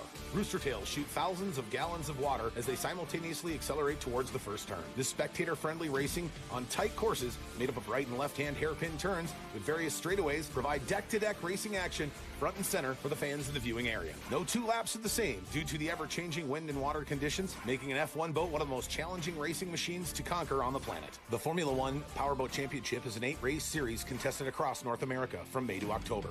Established in 2017, the series features weekend-long community events highlighted by the Formula One boats capable of speeds in excess of 120 miles an hour. Along with support classes of Tri-Hull and Formula Lights, the family-friendly, up-close and personal sponson-banging competition creates thrills rarely experienced by motorsport racing fans. U.S. Powerboat racing heritage began in 1903, formation of the national governing body, the American Powerboat Association, that still governs today. Formula One racing for the last 6 decades has been the pinnacle classification in powerboat racing, recognized as one of the world's most spectacular racing vehicles. The F1 boat's lightning-quick acceleration combined with its razor-sharp turns, creating the unique non-stop action on the water. The races are more than a series of one-day events. They have evolved into marquee, multi-interest, weekend-long series produces some of the largest entertainment events in the major markets they visit, attracting tourism dollars to the local economy while entertaining huge global audience. Large on-site event attendance and coupled with mass media exposure through various channels regionally, nationally, and internationally, our live streaming programs give each event global reach on various social and traditional channels reaching millions of fans.